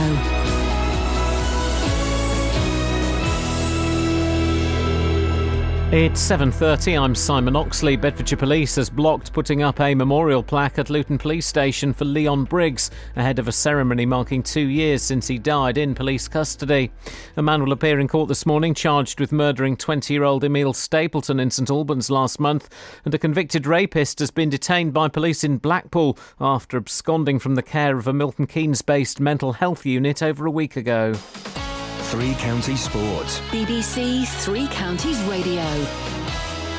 A much-needed win for Milton Keynes Dons last night as they beat Charlton 1-0 at Stadium MK. Dean Bowditch scored the only goal in the first half to leave the Dons still 20th in the Championship, but now 4 points clear of the relegation zone. Here's manager Carl Robinson. We should have had a convincing victory here, 3-4-0, I think. That's not being disrespectful for the opposition. But when you create so many chances like we did, we need to take them. A nicely crafted goal as well, wasn't it? Yeah, probably the hardest one we took.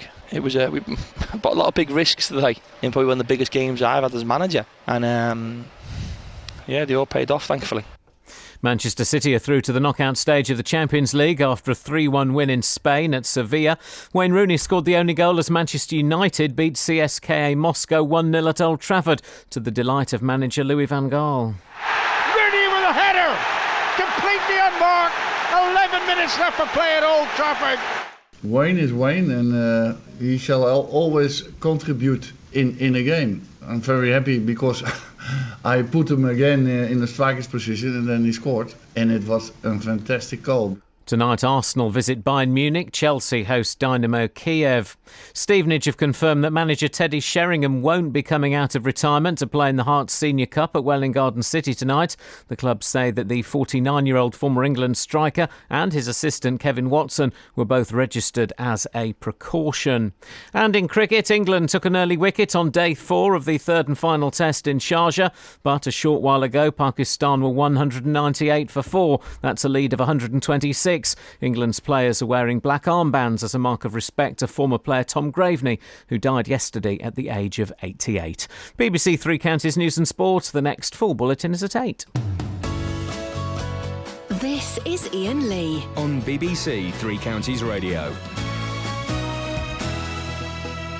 Easy Tigers, 03459 455 555 is the telephone number if you want to give us a call. 81333. Start your text 3CR for crying out loud. What more do I have to tell you? I haven't got my computer. I'm trying to get my computer to update the iTunes music. I started it at 6 o'clock last night, and when I woke up at 4 o'clock this morning, it was still doing it. So I'm having to do everything from my iPod, and it's enough difficult. Hang on, bear with me.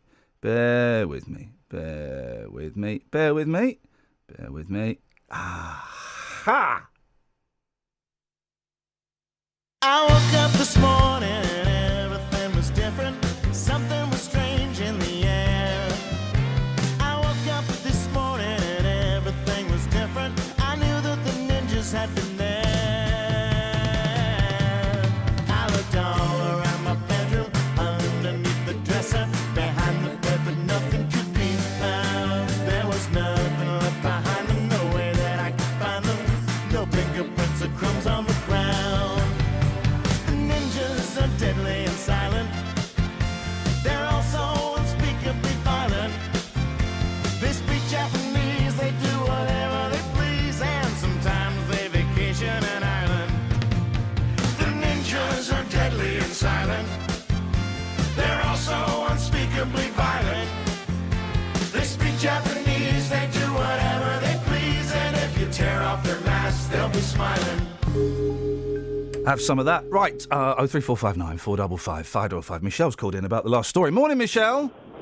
Good morning. What would you like to say? Well, I just wanted to say that obviously we've read. I represent Luton Culture, who run the Hat Factory, which is just around the corner from the Bear. Yeah.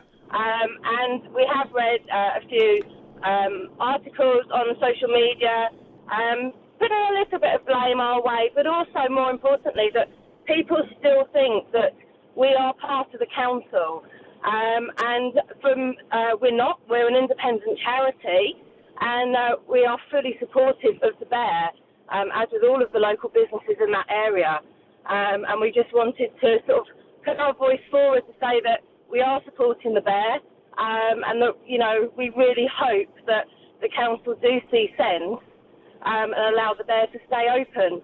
We've worked very closely with them.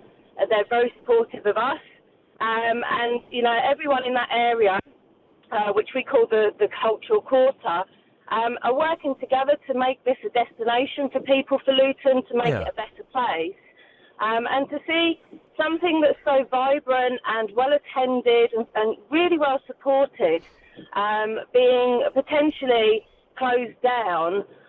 It's such a shame. A couple of things. And not good for the area. Two things. We don't know. The council is saying, and the order hasn't been issued yet, so everyone's jumping the gun ever so slightly. Yeah. The council say they are not closing it down. They are just imposing restrictions. Now, no one knows what those restrictions are going to be. So it will be interesting, and I don't know when it's going to be issued, but it'll be interesting to see what those restrictions are and whether the Bear Club can work around those restrictions. And what you've been? I mean, I was questioning whether you were actually getting snarkiness on Facebook. I get snarkiness on Facebook and Twitter. Yeah. I mean, we all do, and sometimes it hurts. But what are they saying? How are they trying to make you two out to be rivals then? I don't think that it's about rivalry, because certainly we're not, and you know, competition is good, and actually we complement each other, to be fair, because our offers are very different. I think it's more that, we are reading constantly that Luton, that our venues are the council, that we're still the council, and it's for us. We just wanted to put across that we're not the council. Yes, we work, we work closely with the council, and we are reliant for some of our funding from them. But we do have to generate, as a charity, we do have to generate our own revenue to sustain our buildings. And certainly the Hat Factory, it has lots and lots of businesses that work very closely within that area. So it's really, the two messages from myself is that Luton Culture isn't the council. We work very closely and in partnership, but we also work in partnership with lots of other companies and charities, and that we are really fully supporting the Bear, and that we hope this does get resolved. Michelle, you'd have to admit, though, surely, you sound like a very sensible young woman. Jazz is awful, isn't it? Isn't it? Yeah. Michelle, listen, I'm glad we've clarified that. I appreciate your call. Thank you very much. All right, thank you. Thank you very much indeed. Ta-ta. There we go, you see. And I know we're saying no shame. It's no shame music day today, Justin, but jazz. Come on, what is your beef with the jazz? Yeah, exactly. It's all scat. It's all jazz. Jazz is a lot of it is scat, and you can interpret that how you want to interpret it. I mean, it really is. Guys, learn a tune and play it. But here's the thing: all play the same tune, guys. Yeah, okay, groovy, man, groovy. I think you're harsh. Let me stroke my beard and drink this real ale, huh? For goodness sakes, I'm being slightly unfair, but there we go. Oh, a bit windy pops today. Right now, Justin, let me find this story. The papers are all over the shop today. They came in late. There's a surprise. Where is it? It's in the Sun. Where's my copy of the Sun? Oh, there's the Mirror. Hang on a minute, Justin. Be with you in a minute. All right, boss. No worries. Where's my copy of the Sun gone? Hang on, there's the Express, the Times. I popped it back into Kath. Oh, bring it in. That's why I couldn't find it. You had it. There we go. Cheers, my dears. Thank you very much. Right, so this story, okay? And I think I'm a lone voice here, and I don't know why. It seems obvious to me. Bearing in mind, we're only getting one side of the story, okay? Yep. A callous cabbie demanded extra cash. Okay, I tell you what I'm going to do. I'm going to read the story and take out a couple of words. Then I'll read it as it's written, okay? Because then it becomes a different thing. A callous cabbie demanded extra cash from a woman who directed him to her two previous addresses. Joyce Gibson sent him on to two separate addresses before realising her mistake, and then on the third attempt got to the real address. When the driver finally arrived at her Leicester home, he insisted she give him £4 for the detours. Now, a story like that, well, he's perfectly within his rights. Yep. The way it's written... A callous cabbie demanded extra cash from a dementia patient who directed him to her two previous addresses. Widow, irrelevant, Joyce Gibson, 79, got confused on her way back to her sheltered housing from hospital. Joyce's granddaughter, Rachel Gibson, said... the driver told Joyce's granddaughter, Rachel Gibson, people like her should not be allowed out. The driver left only when a tearful Rachel called his boss. Now, right... He makes a good point. I think he's tight. He makes a good point. If she's confused and can't... If she is so ill, she is unable to give accurate directions to a cabbie or an accurate address, she shouldn't be allowed out on her own. That's a fact. You don't know the level of her dementia. Well, I mean, she couldn't get the arguably address the hospital shouldn't have let her go if she was that... Whoever's fault, whether the hospital or her granddaughter, she should not have been out on her own. They're lucky she got it right third time. Could have been there all night. And also, you say tight. He's a mini cab driver in Leicester. Do you know what I mean? He's not a black cab driver with a swimming pool. We've all got or had grands. Yeah, exactly. £4 is a lot of money. Four quid. When times are tough, Justin, £4 is a lot of money to someone like this. Well, he is a business, but the key to this story for me is he picked her up from hospital. So anybody, whether you've got dementia, if you come out of hospital, the chances are, I was in hospital last week, I came out, I was slightly confused. I'm in my 30s, so everybody can get slightly confused when they come out of hospital. Right. Surely that's got to be taken into consideration. Well, and a bit of common sense. Hang on. You can either take it into consideration by saying, I ain't going to pick up someone from hospital because it's not worth the risk, or I'm going to whack an extra £5 surcharge on all hospital pickups. Well, he was just going obviously by the fare because she got confused. He's got to pay for the petrol. He's got to pay for the petrol. No, he's a business. Now, you said you thought you'd be a lone voice here. Yeah. I've taken this one to the streets. A couple of interesting opinions, and at the end, a taxi driver as well. Oh, mate, well done. Here's what people had to say about this story. Well, at the end of the day, it's a business, so I think, she doesn't really know where she's going.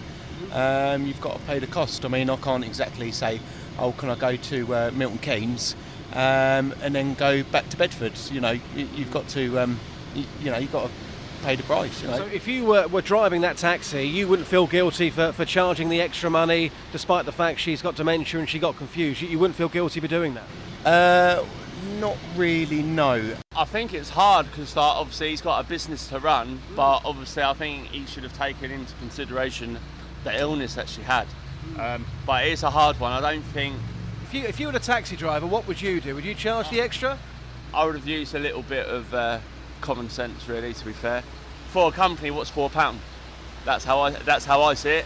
So you're a taxi driver, and if somebody got in your car and they were confused and they didn't know the way, so the fare was more, would you still charge them full rate? No. Because I don't do that. Because I'm very old taxi driver. I'm 32 years in taxi. So it's a bit of common sense from your point of view. If somebody got confused, you pick them up from the hospital, you wouldn't charge them the extra. No good. No extra charge. But that's still your petrol though, isn't it? And you're a business at the end of the day. No, it doesn't matter because you respect the customer. You're a good guy, aren't you? Oh, yeah. There you go. There you go. The other fella saying was £4 to a business. Yeah, it's not a lot, but £4 to a driver who's paying for his who's got to pay his petrol and got to feed his kids and got to pay his rent. Yes, £4. It's £4. If that happened 2 or 3 times a day, of course, he would be well short. Yeah. I think that this gentleman is completely within his rights. Justin, thank you. We'll come up with something for the last hour, I'm sure. Thank you. Featured a little bit. Ta-ta. 03459 455 555. The family might not have known she was coming out of hospital. I'm not blaming. She might have done one. I'm not blaming the family. Well, a lot of people are. Phil is. Oh, go on, Phil. He says, I'd be Why embarrassed. can't I see the texts and you can? Don't know. I can't see any of the texts. I'm going to close phone box and then open it up again. There is. I'll tell you a bit. Go on. If I was the family of the lady in the cab, I'd be embarrassed I wasn't taking proper care of her and keep my mouth shut, says Phil. Okay. He also agrees that jazz is rubbish, but I'll defend to the death a man's right to play it. It's just, I can't see any of the texts. Okay. Is there a reason for that? Probably, yeah. Have you banned everybody? No, not everybody. Okay, I can't see any of the texts that you just read. Okay. The last thing I've got is something that... It might not be... let's sort this out off air, shall we? Well, okay then, but you can sort it out, can you? Possibly. Okay, well let's see. Travel news for beds, cards and bugs. BBC Three Counties Radio.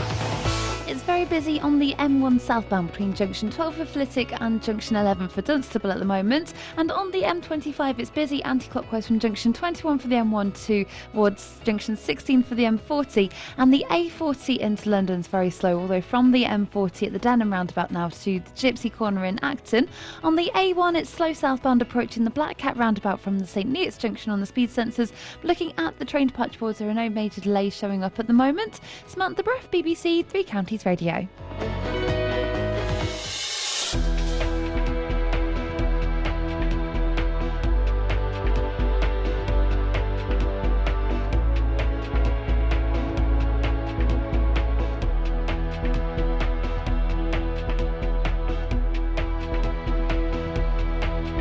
This bloody studio does my head in. Is there somebody in the office who can work phone box and can activate it so I can see the texts, please? For crying out loud.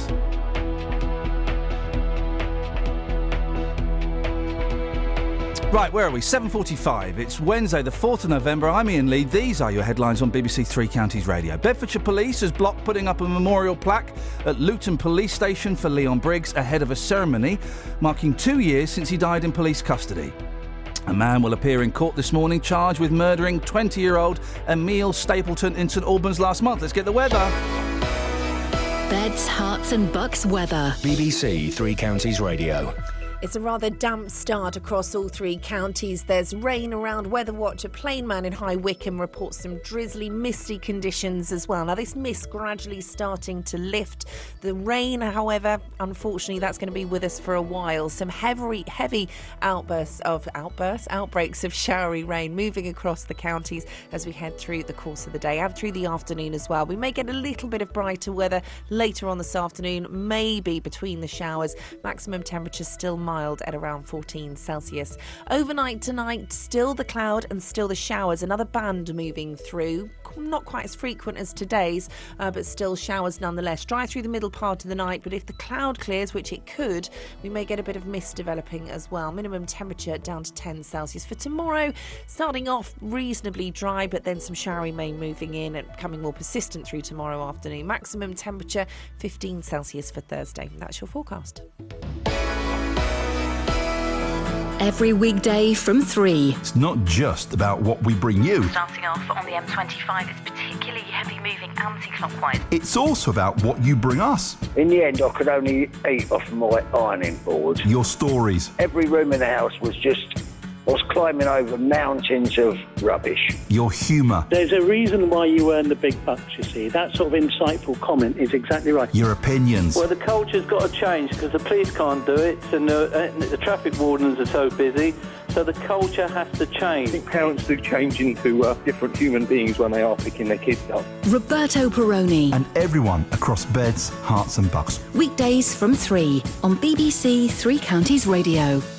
03459 455 555 is the telephone number. I wouldn't bother with the texts because the machine is working when it wants to work and then working when it don't want to work, so I wouldn't bother with the texts. It's a piece of rubbish. Phone us up. Stupid phone box system those idiots installed that does not work. Brilliant. Thanks, guys. Really great for a phone-in show. Really appreciate it. Right, where are we going here? Let's have a look. It would seem that mums are constantly bombarded with messages about the benefits of breastfeeding. The government has been stressing the benefits again after a poll they conducted showed some mums feel embarrassed or uncomfortable about breastfeeding in public. The survey has been highlighted by a number of public organisations, including Hertfordshire County Council and the Royal College of Nurses. Man, don't get me started on the breastfeeding fascists. Oh, man, my wife was bullied by those people mercilessly. Janet File is from the RCN and joins me now. Morning, Janet. Morning. I'm not from the RCN. I'm from the Royal College of Midwives. OK, thank you very much indeed. Well, I'm glad. Typical of people getting labels wrong, so I apologise for that. That's quite all right. Why do women need to be constantly reminded about the benefits of breastfeeding? I don't think women are constantly reminded about the benefits of breastfeeding. Most parents, most women know how they want to breastfeed, how they want to feed their children. Some choose to breastfeed, others choose to bottle feed. But the society and the public bodies that provide services for us all do not always make it possible for women to breastfeed when they're out and about. Who makes it impossible for women to breastfeed when they're out and about? The public, I think. Our society has issues around the breasts, and they probably don't see it as something that women use their breasts to feed their children. Women might go into sports shop and somebody would be looking at her, or somebody would say, could you move? Or somebody would say, please don't do that here. Whereas in other countries, breastfeeding a child is as normal as anything else that we do when we're out and about. Yeah, it's the debate. This debate's been going on for ages, though. It's, there are going to be people that think it's all right and people that don't think it's all right. But it's not up to them to think it's all right. Well, no, whoa. No, it's up to them to make their own decisions. You may disagree with that. It's not up to you to tell them that they're right or wrong. People make their own decisions. Yes, but if you're providing a service to the public and a woman goes to a cafe or a library or a sports shop, you can't tell her not to breastfeed there because the Equalities Act forbids people to discriminate against women. Is telling someone not to feed... Who feeds their baby in a sports shop? Sorry? Who feeds their baby in a sports shop? Parents, women. If they go out and about when they have children, it doesn't mean they're confined at home. It means they go out and about. Yeah, I know. I'm a dad. I'm a dad. I've got 2 kids. I know it doesn't mean that they're confined at home. Of course not. Right, yes. So, yes, who feeds a baby in a sports shop? A mother who goes to buy a pair of trainers or sports gear.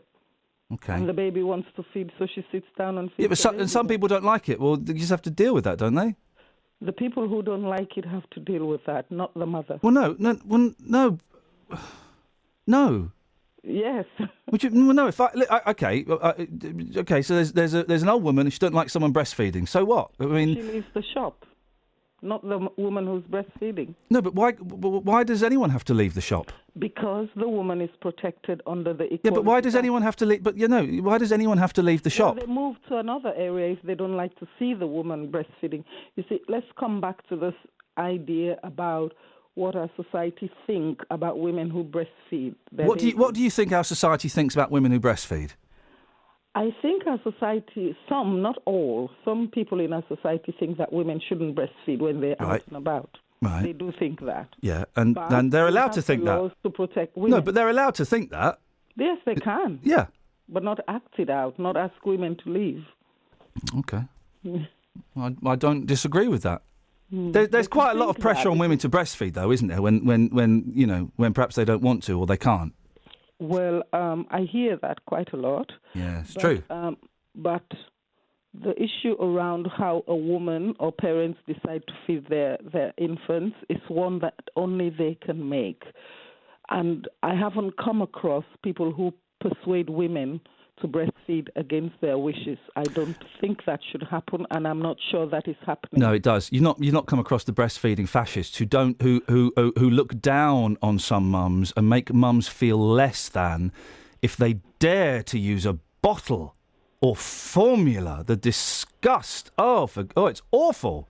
I haven't a lot of women. About these people. Well, you should talk to some more mums, because a lot of mums feel shameful that they are unable to breastfeed for whatever reason, and they are made to feel less than by various organisations. That's a fact. Okay, it's a combination of factors. One of them we've been discussing about the guilt or shame women feel when they're in public or when they're out and about. That's one. Secondly, we've got parental leave systems that don't chime with the fact that if you want women to decide how to breastfeed or rear their children, give them some time off work. And you have society's ideas about what us in the society think that women should do around feeding their infants. So I'm not sure that there's a breastfeeding mafia, because it's an act. No, there is. Well, you're in denial, because I've met them, I've dealt with them, I've seen them bully my wife. I've had examples of them bullying other people. It happens. That's absolutely fine, but I am not in denial about anything. You are a little bit. No, I'm not in denial. I'm very pro-choice. Women can choose to bottle feed their babies. You're just saying that the mafia doesn't exist. I've met them. I've had dealings with them. They made us offers that we could refuse. Let's talk about what the Royal College of Midwives advise midwives to do. It advises midwives to promote choice among women and to not once. women. Here's the thing, right? It wasn't until months after my wife was battered and broken because our eldest wouldn't feed that one of the midwives said, "Well, why don't you just use a bottle?" No one had suggested it. We had an African midwife who grabbed my wife's breast and said, "This is the African way," and shoved it in the baby's mouth. Do you know what I mean? They made her feel less. Some of them were great, and the one that a few months down the line I said, "You could use a bottle," you know. Yeah. But there were some that were really dismissive and hurtful. Well, I totally understand, and I agree that people should not. Those who care for women with children should not force them to do things that they do not wish to do. But I'm going to come back to this business of choice that when a woman decides she wants to bottle feed or breastfeeding, that should be her decision and the decision that they as parents have made. And people should not force them to do what they do not want to do. And I'm sorry to hear about your wife's experience, but you can't force, because breastfeeding is a selfless act that a woman chooses to do for her child. If she doesn't want to do it, that is entirely her decision. But the alternatives are not always presented. I think the alternatives are presented. I'm trying. No, they're not. Then you might present them, and that's great. That's wonderful. It took months for the alternatives to be presented to us, and when you're new parents, you kind of do pretty much as you're told, and it took a long time for the alternatives to be presented. I get you totally. The alternatives should be presented. They should be, if you correct. look at our publication, it talks very clearly about the support that we should give women regardless of how they've chosen to feed their babies. And last year we did some work around postnatal care. and time again, women come up with the same issues that they haven't been supported. So we support women regardless of whether they want to bottle feed their babies or breastfeed their babies.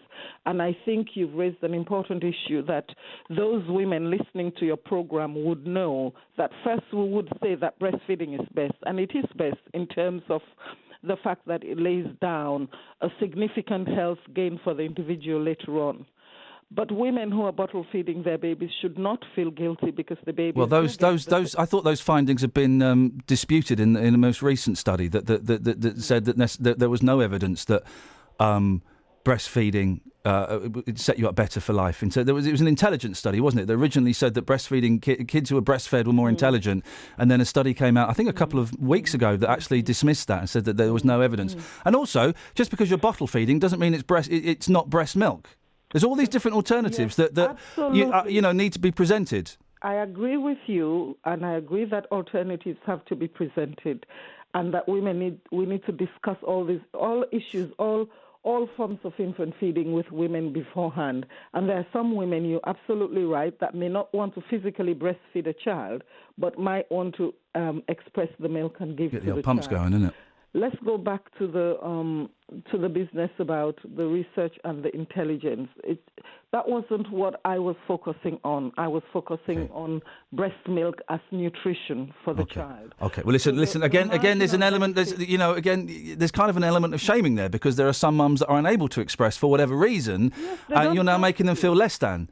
No, I don't think I am. I am saying I'm presenting to you something that you probably don't want me to say. I cannot come on your program and say to women that, to mothers that, the only thing you can do is bottle feed your baby. No, I'm not saying that. Why would I ask you to say that? Choice. Okay, excellent. We're going to end it there, Janet. Thank you very much indeed. Thank you very for that. 03459 455 555. Although I don't want any calls about breastfeeding, for crying out loud. What do you think we are, LBC or something? Blimey. Never come across the breastfeeding mafia? Wowzers, you're a lucky one. I escaped. I felt the urge to lie to the midwife. I mean, I wonder whether that's happening more and more. People feel so ashamed they tell fibs. This is the African way. Grab, push. It didn't work. I had my baby taken off me the English way, apparently, with someone who didn't ask me first. That was pretty harrowing. Right, let's have some of this. Travel news for beds, cards and bugs. BBC Three Counties Radio. On the A40 into London, it's slow from the M40 at the Denham roundabout towards Gypsy Corner in Acton, and the M25 is very slow anti-clockwise from junction 21 for the M1 to 15 for the M4. On the M1, there's queue southbound from junction 12 for Flitwick to 11 for Dunstable, and it's also very busy past junction 10 for Luton Airport at the moment. On the trains, there's a replacement bus running on London Midland services between Watford Junction and St Albans because of a problem with the train earlier. Samantha Braff, BBC Three Counties Radio. Sammy, thank you very much indeed. So we're still talking about the cabbie who dropped off an old woman, took her to one address, wrong address, took her to a second address, wrong address, took her to a third address. Oh, finally we're home. He asked for an extra £4, and her family are upset by it. Yes, she's got dementia, but that's not his problem. Who's going to pay for his petrol? Music you're ashamed of? Oh, and other bits and pieces. 03455. No calls on breastfeeding. No calls on breastfeeding. Local and vocal across beds, hearts and bucks. This is BBC Three Counties Radio.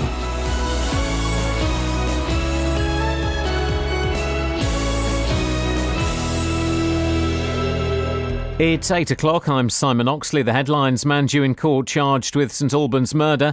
Police block memorial plaque to Leon Briggs at Luton Police Station. And rare Disney film discovered in Hertfordshire. BBC Three Counties Radio. A man will appear in court this morning charged with murdering 20-year-old Emil Stapleton in St Albans last month. Emil died in hospital after an incident in the city centre in the early hours of Saturday, October the 24th. 26-year-old Paul Crosby from Camden is due at Hatfield Remand Court. 10 other people arrested in connection with the inquiry remain on police bail.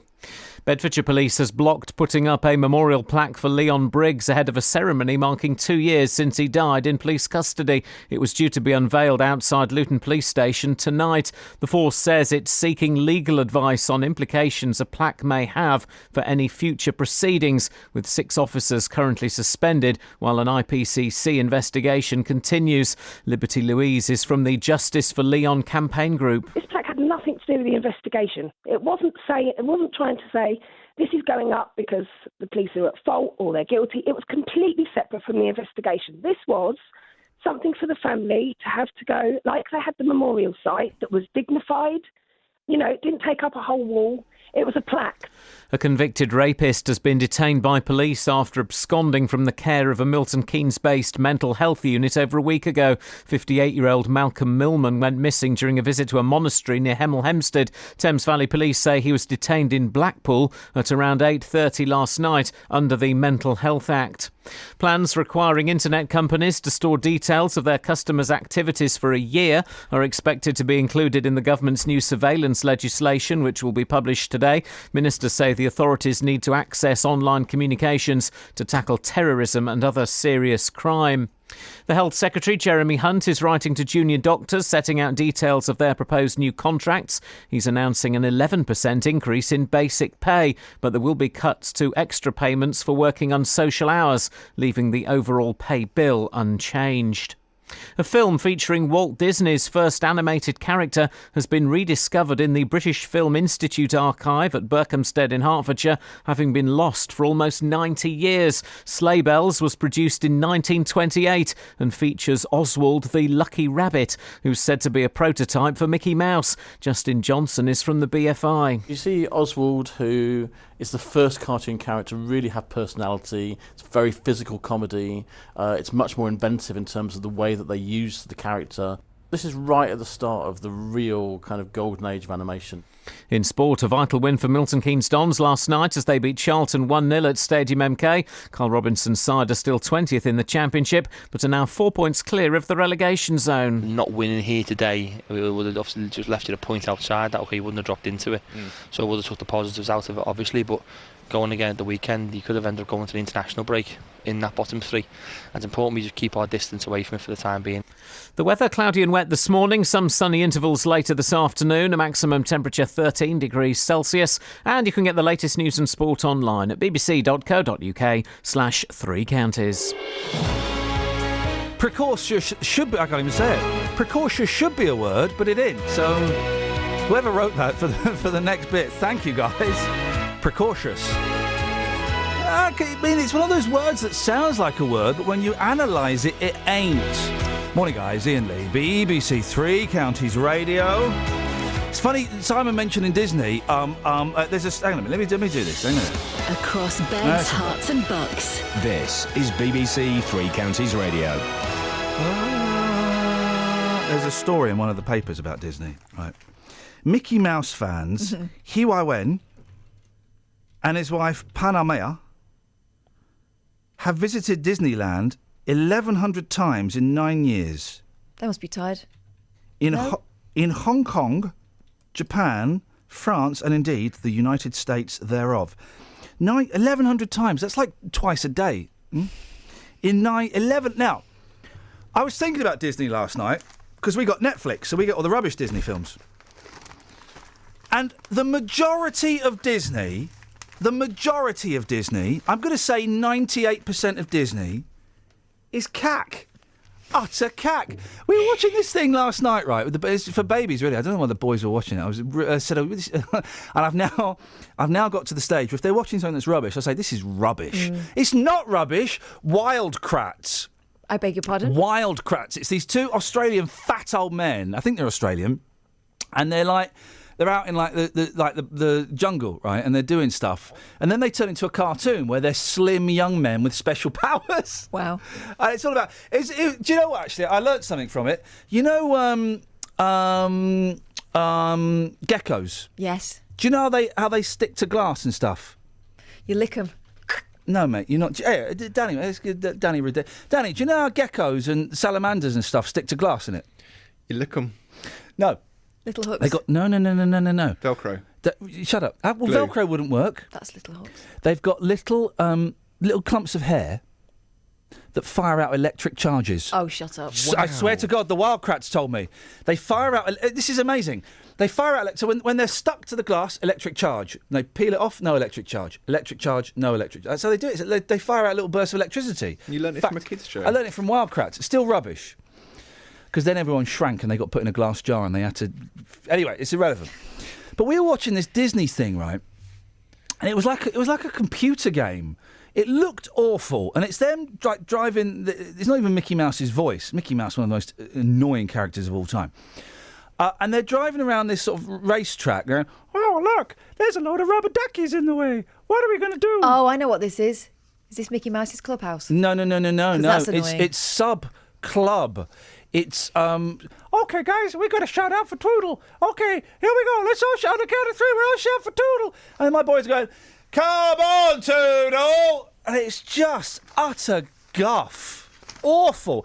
And I think the majority of Walt Disney stuff is rubbish. You know, the thing is, though, when we were kids, they didn't have any competition, did they? Now they do. Well, Disney lost it in the 70s, and they started doing stuff like the Black Cauldron, and they tried to do a Star Wars spin-off that they spent all their money on, and they almost went bust as a result of it. It was it the Black Hole? It might have been the Black Hole that was Disney trying to do Star Wars. But I mean, most of their stuff is... Name one good Disney film. Parent Trap. From the last 30 years. And Parent Trap is rubbish, by the way. No, it's not. It is awful. You only said that because you're a girl. Toy Story.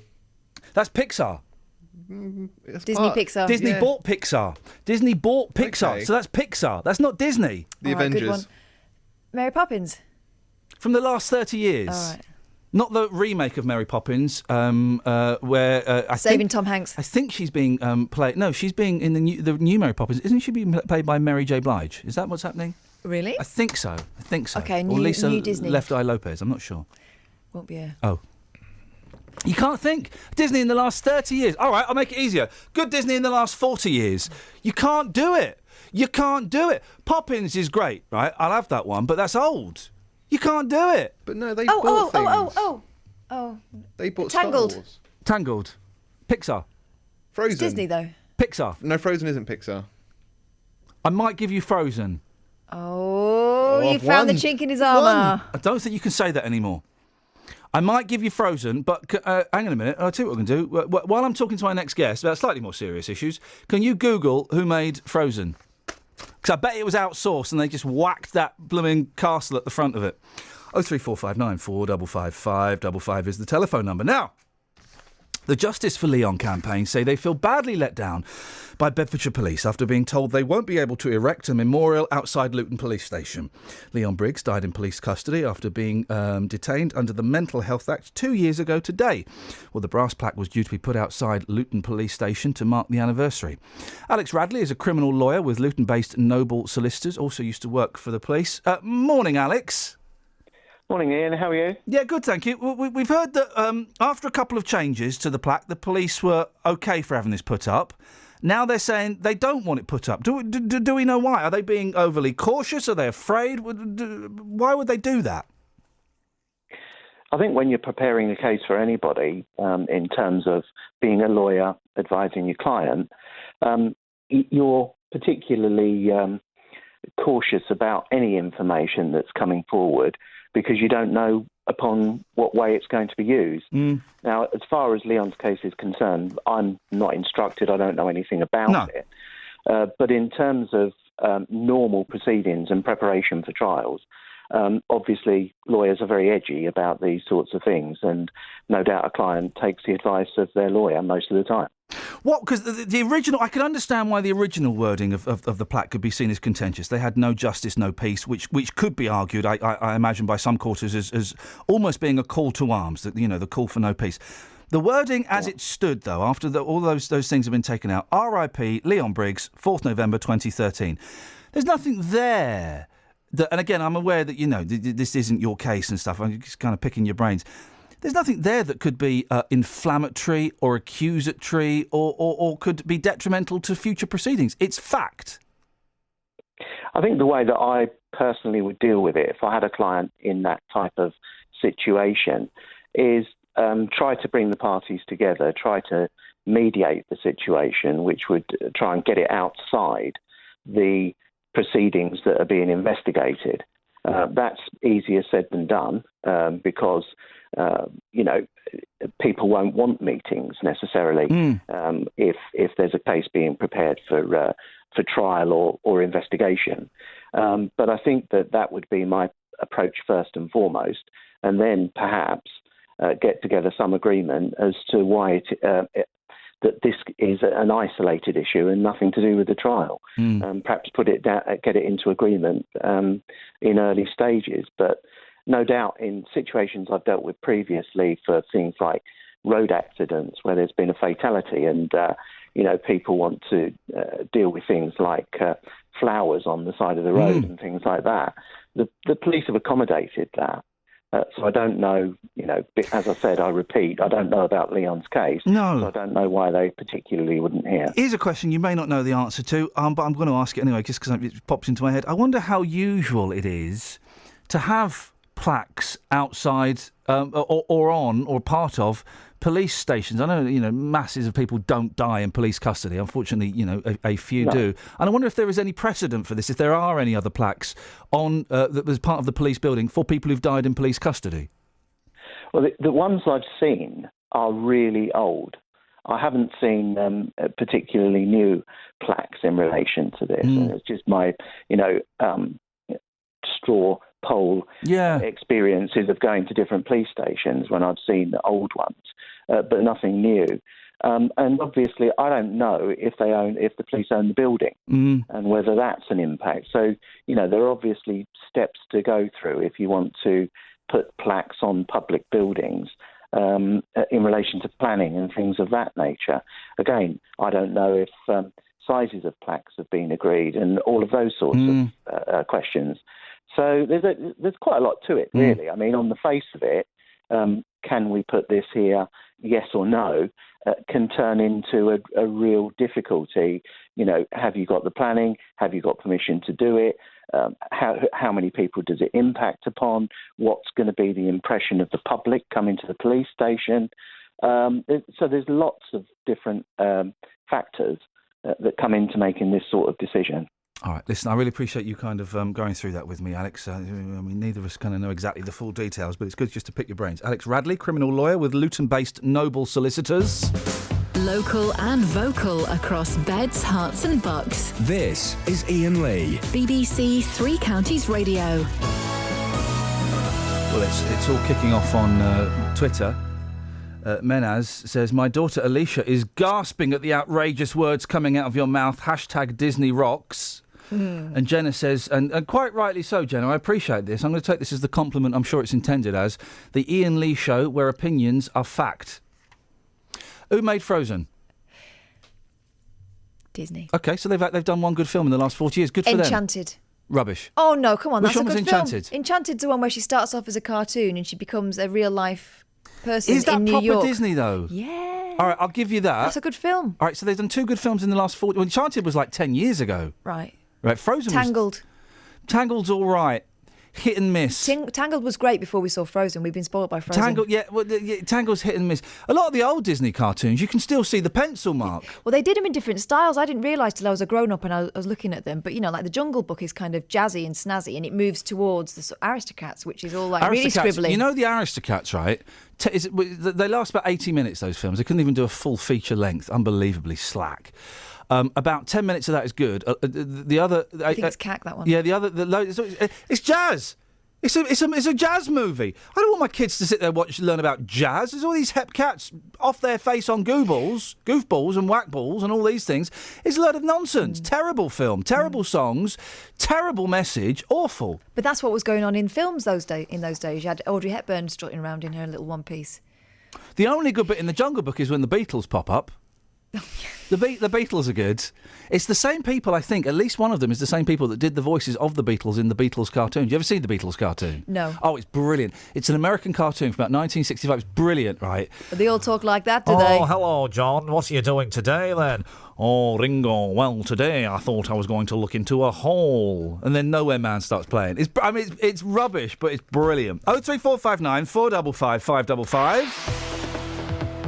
Travel news for beds, cards and bugs. BBC Three Counties Radio. On the M1 northbound, there's been an accident between junction 11 for Dunstable and 12 for Flitwick, so a lane's been blocked northbound and it's causing queues because of an accident made worse by the fact it's in the roadworks area. On the M25, it's basically the usual anti-clockwise between junction 22 for St Albans and 21A for the M1 south, and it's also slow on the A1M southbound between junction 3 for St Albans and 2 for Welham Green. The A10's busy southbound between the M25 at junction 25 for Enfield and Lower Edmonton through the roadworks, and it's also slow on the A120 in Little Haddam in both directions at Albury Road. On the trains, there's a replacement bus on London Midland services between Watford Junction and St Albans because of a problem with the train earlier on. Samantha Breath, BBC Three Counties Radio. Thank you, Sammy. Someone suggested the new Cinderella. No. Tedious. 8:16, these are your headlines on BBC Three Counties Radio. Bedfordshire Police has blocked putting up a memorial plaque at Luton Police Station for Leon Briggs ahead of a ceremony marking 2 years since he died in police custody. A man will appear in court this morning charged with murdering 20-year-old Emile Stapleton in St Albans last month. And a convicted rapist has been detained by police in Blackpool after absconding from the care of a Milton Keynes-based mental health unit. BBC Three Counties Radio. We all know that the weather can be sunny and bright in one place, and just down the road it's blowing a gale, which is where BBC Weather Watchers comes in, your chance to join the nation's favourite conversation and share the weather where you are. A new website that lets you tell the nation and your neighbours exactly what's going on. Get digitally creative and build a unique record day by day. You'll hear the latest from Weather Watchers on BBC Three Counties Radio. And you may even see your picture at 6:30 on Look East on BBC One. To become a BBC Weather Watcher, simply sign in online at bbc.co.uk/Weather Watchers. BBC, make it digital. BBC Three Counties Radio. Oh, we can sign in online, can we? Made up email accounts, can we? Fake names, fake weather, can we? Oh. Catherine, any texts? Yes. Go on. Everyone wants to talk about Disney and banging on about Disney. It's rubbish. Mickey Mouse is a rubbish character. That's a fact, right? That's a fact. It's boring and tedious. Do people really love Mickey, though? No. Or is that just someone's marketing? saying Fantasia. Fantasia is a psychedelic nightmare. Disney dropped too much LSD and that fell out of his backside. Danny thought of a good one. Oh, go on, Dan. Pirates of the Caribbean. Rubbish. No. Oh, it's rubbish, No. mate. It's rubbish. No. It's rubbish. No. It's boring. It's Johnny Depp's doing a drunk Keith That Richards. first one is great. First one's a bit of fun. I'll give you that. Yep. The next three, awful. Yeah, they stretched it. Awful. The first one, a little bit of fun. I'll give you that. First one, yep. Too long though. Ah! Okay. The first one is too long. Thank you. Yeah. Thank you, Danny. Lee B and Milton Keynes, 1 point. Morning all. Yes, Tangled. Tangled is brilliant, made in 2010. I watched it earlier this year as a 28-year-old and loved it. It pokes fun at itself in a mature way, also with gags like when they make the main character questions why everyone is breaking into song. Great stuff. But isn't it funny how I used to love Tangled before I lent it to someone who never gave it back. Isn't it funny? Okay, point taken, ignored, overruled. Isn't it funny though that we're really struggling? Of course, there are a few exceptions. I was using the immovable point of saying they're all rubbish as a conversation starter, and it's got you talking. So I've won. There are a few exceptions, but we're really struggling. Disney, one of the biggest, movie companies in the world, we're really struggling to come up with anything decent they did in the last 40 years. Here's one that They're living on their history. They're living on their history. Well, and the history, I think, they were just clever marketeers because... Mouseketeers, I think we called them. We're all supposed to love things like Mickey Mouse, right? I'm not crazy about Mickey Mouse either. Herbie Goes Bananas, I don't really care about a car. I blew my boy's mind last night. Blew my boy's mind. Shall I say how I did it? I sat there watching this rubbish Disney thing, and I remembered I could do this. But can you speak? No, I can't. My friend Katie used to be able to speak, and it was brilliant. I can only do the... Didn't need words. Both the boys put one had a Star Wars comic and the other one was being annoying, and they both stopped and looked at me and went, "Whoa!" And just for a second, I was cool again. Then they started messing around and getting right on my nerves. But for a second, I blew their flipping minds. James is in Bedford. Morning, James. Morning, sir. How are we? Yeah, I'm good, thank you very much. I'm glad. It's like a 12-step group for people who all their lives have had to pretend that Disney are good, and actually they're going, yeah, do you know what? I agree. Disney sucks. Say it, James. No. Disney sucks. Yep. Have you had some kind of experience with Mickey Mouse? It was the 70s, mate. We know what all those kids entertainers got up to. Careful. I don't think you can libel a cartoon character, can you? But Disney will sue. Disney will bring his head. Where does that myth come from? That his head is frozen in ice? Because that's a myth, right? That's a myth. But that he's cryogenically frozen. Where has that come from? That's an odd story to have about a man, isn't it? Yeah. James. Well, I wouldn't be surprised if it came from your good self. Possibly. Oh, hang on a second. I see what's going on there. Go on. I want to mention Wreck-It Ralph. I want to mention Tangled, obviously, both being made by Disney Animation Studios as opposed to Pixar. Wreck-It Ralph, okay. Genius. No. Genius. Yeah, how old are you, mate? 40. You're about 44, yeah? I'm 32, Phil 44. Okay, all right. But so you remember the 8-bit video games, and you remember what it was like to go into an arcade? I do. Yeah, of course. Powerful, magical. That's not Wreck-It Ralph is not a kid's film. It's a dad's film. I'm not a kid. No, exactly. It's universal. But it's marketed as a kids' film. It's not a kids' film. Kids do not get any of the references in there at all. Kids don't know what an arcade, a machine where you put money in and you can play games. Kids haven't got a clue. They don't know that Wreck-It Ralph is based on Jumpman from Mario. Yeah. Have you ever taken your kids to the seaside? Trying to think. Bear with me on this. Yes, I have. Try and get them past an arcade without them moaning at you to go in. Hang on. What arcades are you going to? The ones in 1987? Yes. Yeah. Right. Well, in that case, listen. I remember the thrill of the fair setting up on the waste site at the back of the Britwell estate, and I didn't want to go on the fairground rides. I wanted to go and get the 10 pence off my dad, and how high can you try and play Donkey Kong? There's a killer gorilla there. There's a reference for people who have BBC Model Bs.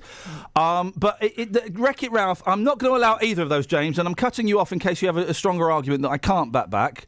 Well, it's the prerogative of the phone-in host. It's not the thing I use very often, but I've cut him off. I've cut you off, James. Is that all right? Unfortunately not. There we go. Oh, this is okay. Have fun. Wreck-It Ralph is not a kid's film. It's not a kid's film. It's a grown-up's film. Inside Out isn't really a exactly. Kids' film. Inside Out it's a really is not, good one though. Inside Out is not a kid's film. It's a psychiatrist's sex dream. Graham. Oh, he can speak. He can speak. Well done. Well done. Are you crying now? I bet he couldn't burp the alphabet as well. Iain, I was just going to say, you can't blame Disney for buying Pixar. The Mini is a great car. BMW bought Minis and made it a better car. And also, if anything, Disney made Pixar a worse company. No. Because Pixar lost its independence. It lost. All right, Danny. Here we go. This is another job for you. Right. You can ask Jeeves. You got Alta Vista or something, right? Yeah. Find out the last film that Pixar made before they were bought by Disney. The first film that Pixar made after they were bought out by Disney. All right, and we'll see. We'll see. I don't know what the answer is, Graham, but I bet you that the last one they made independently is a darn sight better than the one they made under the umbrella. I don't know about that, but you've got to remember also, Iain, you're 43. Disney films 40. Whoa, dude, I'm 42. 42. Sorry. That's libelous, buddy. Children, they're not aimed at adults.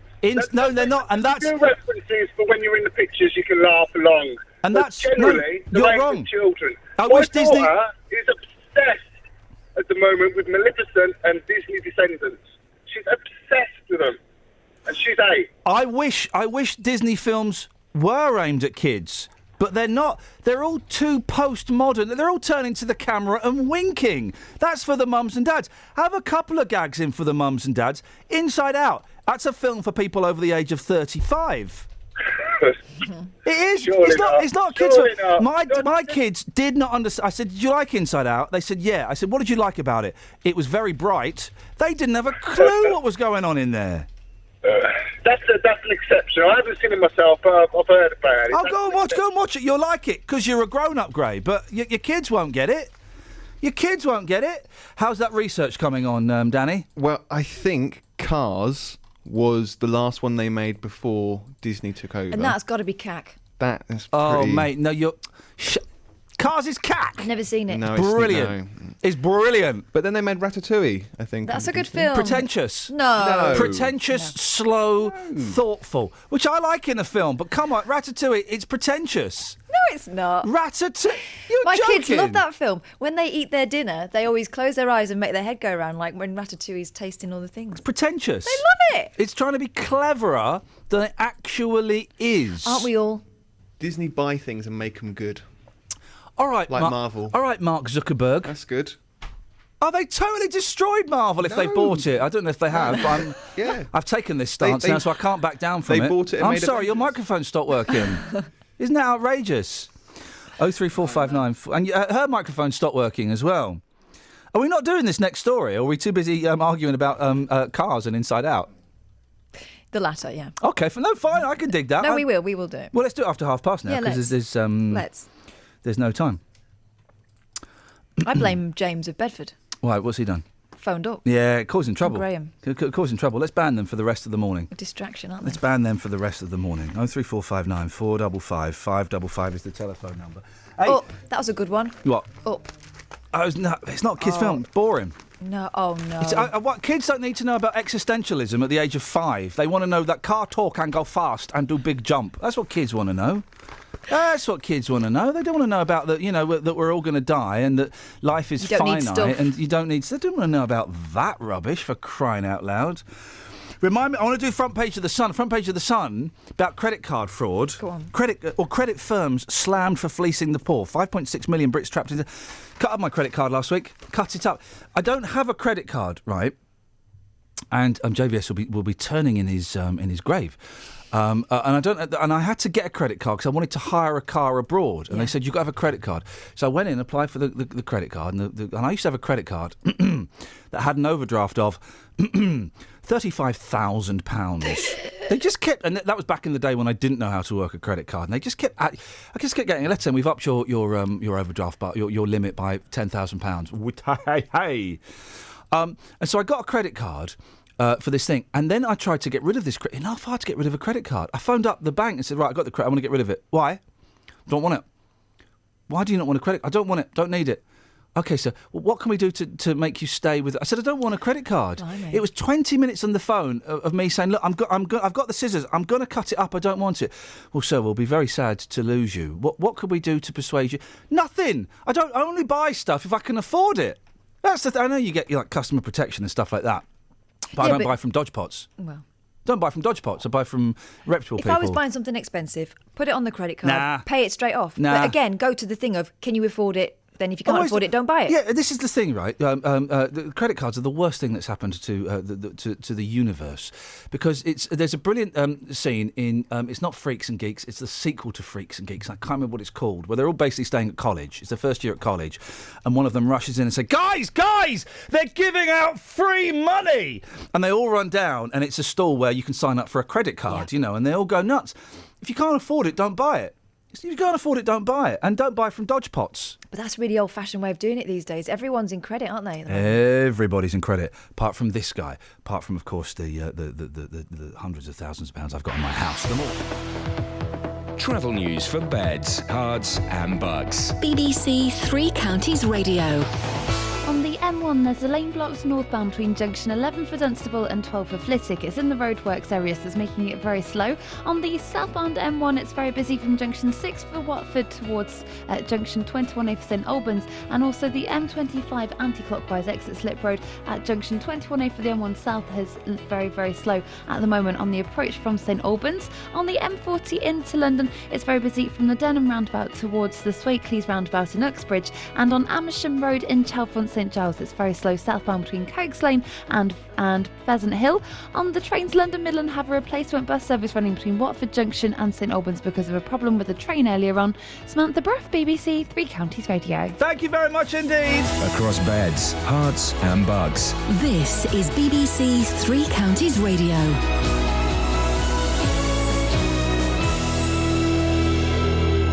It's 8:30. I'm Simon Oxley. A man will appear in court this morning charged with murdering 20-year-old Emil Stapleton in St Albans last month. Bedfordshire Police has blocked putting up a memorial plaque at Luton Police Station for Leon Briggs ahead of a ceremony tonight marking 2 years since he died in police custody. A convicted rapist has been detained by police in Blackpool after absconding from the care of a Milton Keynes-based mental health unit over a week ago. And a film featuring Walt Disney's first animated character has been rediscovered in the British Film Institute archive at Berkhamsted in Hertfordshire, having been lost for almost 90 years. Three Counties Sports. BBC Three Counties Radio. And a much-needed win for Milton Keynes Dons last night in the Championship. Crothers inside the area. Bowditch is there. Bowditch makes it 1-0 to MK Dons. Great move from the home side. It was Carruthers and Bowditch who combined, and MK Dons have taken the lead at home. Milton Keynes Dons 1, Charlton 0. And here's manager Carl Robinson. There's a little bit of nervous energy around the place, obviously, but it takes us 4 points clear of the drop zone, which is a nice cushion to have. I'd like to sustain that cushion now if we can move forward. It's a tremendous win for everyone involved. But like I say, all my players showed tremendous attitude today, and I can't ask any more from any one of them. Manchester City are through to the knockout stage of the Champions League after a 3-1 win in Spain at Sevilla. Wayne Rooney scored the only goal as Manchester United beat CSKA Moscow 1-0 at Old Trafford. Tonight, Arsenal visit Bayern Munich, and Jose Mourinho is back under the spotlight as Chelsea host Dynamo Kiev. Here's former Chelsea defender Graham Lasso. All the evidence suggests that the situation is irretrievable. I think the game against Dynamo Kiev in the Champions League, people talk about must-win games. Now, this is getting very close to a must-win game.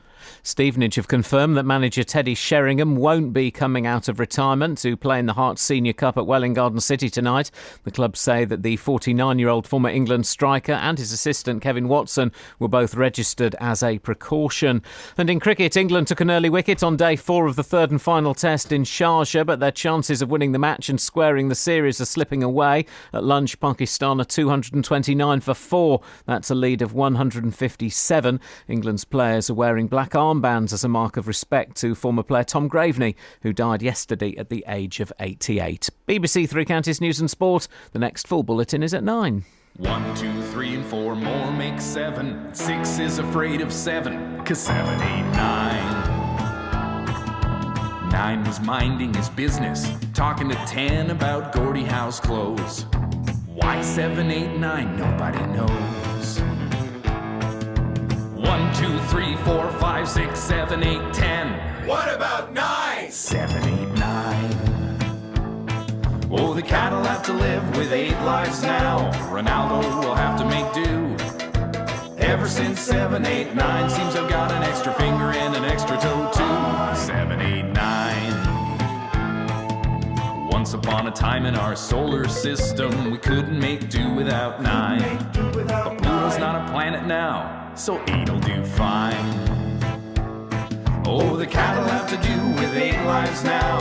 The Chinese will be out of luck. Vampires will have to think of some other method, 'cause without their K9s, how will they suck? 7, 8, 9. 1, 2, 3, 4, 5, 6, 7, 8, 10. What about 9? 7, 8, 9. 7, 8, 9. 7, 8, 9. Oh, 7, 8, 9. Local and vocal across beds, hearts and bucks. This Easy is Tiger. Iain Lee. BBC Three Counties Radio. What did he say? What did he say? I heard you say Easy Tiger. Yeah. But then, as I said Easy Tiger over that man's voice, it sounded like he was swearing. No. Let's try that again. Local and vocal across beds, hearts and bucks. This Easy is Tiger. Iain Lee. No, okay. BBC Three It is, Counties Radio. Okay, doesn't matter. A Luton Jazz Club is at the centre of a row over reasonable noise levels. The Bear Club is about to be issued with a noise abatement order. Owner Justin Doherty hasn't seen it yet, but he's expecting it to impose restrictions that will leave him unable to operate. Well, Beverly Whitrick runs the Music Venue Trust. Morning, Beverly. Good morning. Thank you for your patience.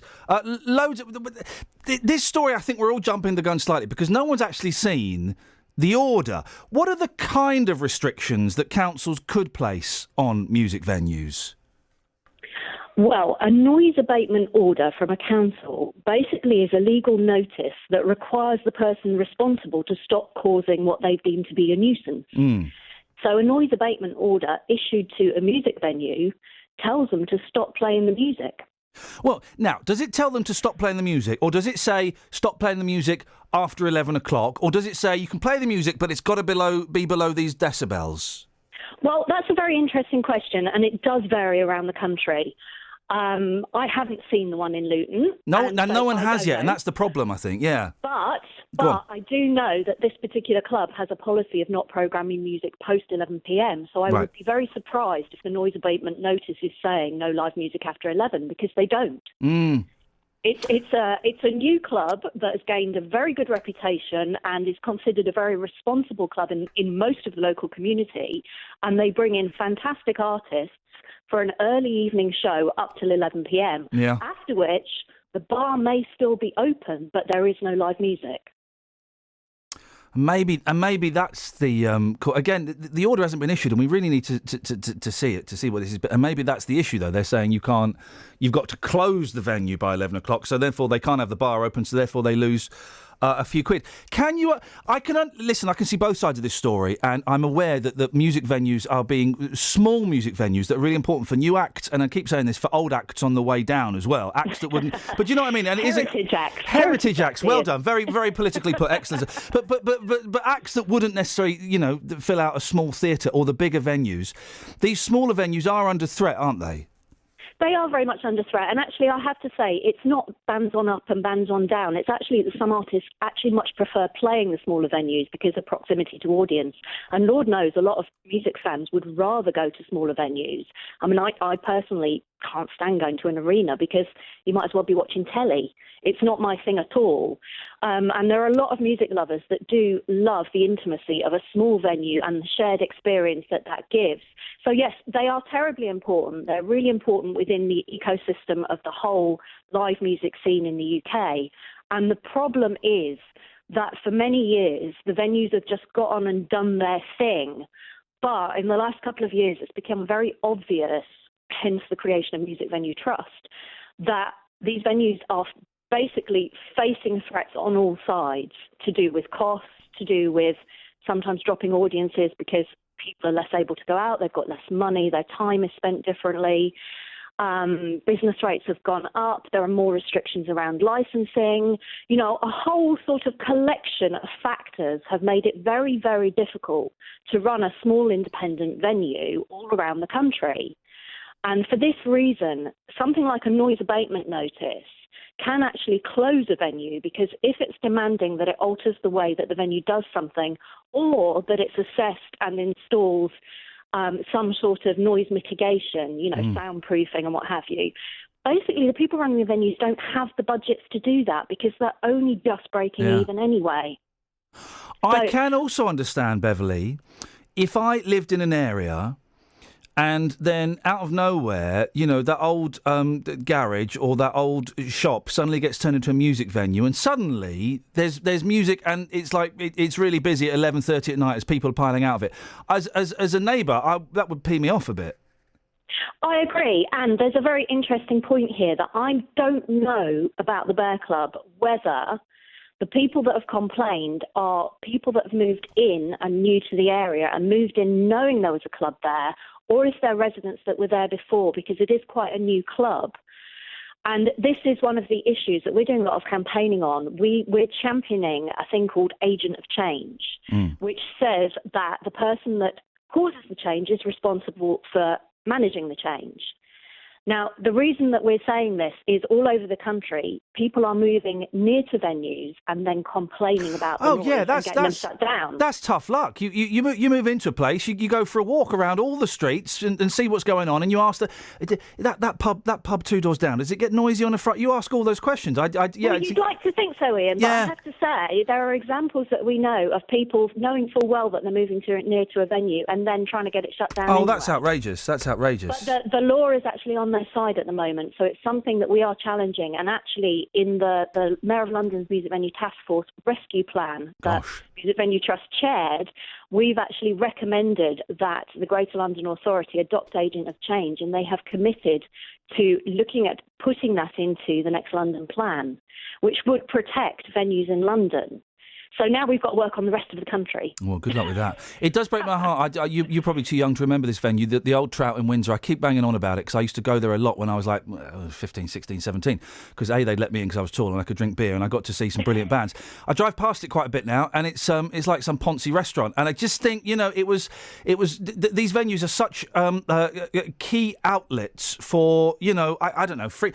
You mentioned the smaller venue, though. If the venue's too small, Beverly, there's always a chance you're going to lock eyes with the person on stage. I've had that before. You make eye contact with the person on stage, and then you're locked in, and then they're singing a song straight at you. I don't want that. When I go and see J-Lo at the O2, there's no way she's going to lock eyes with me.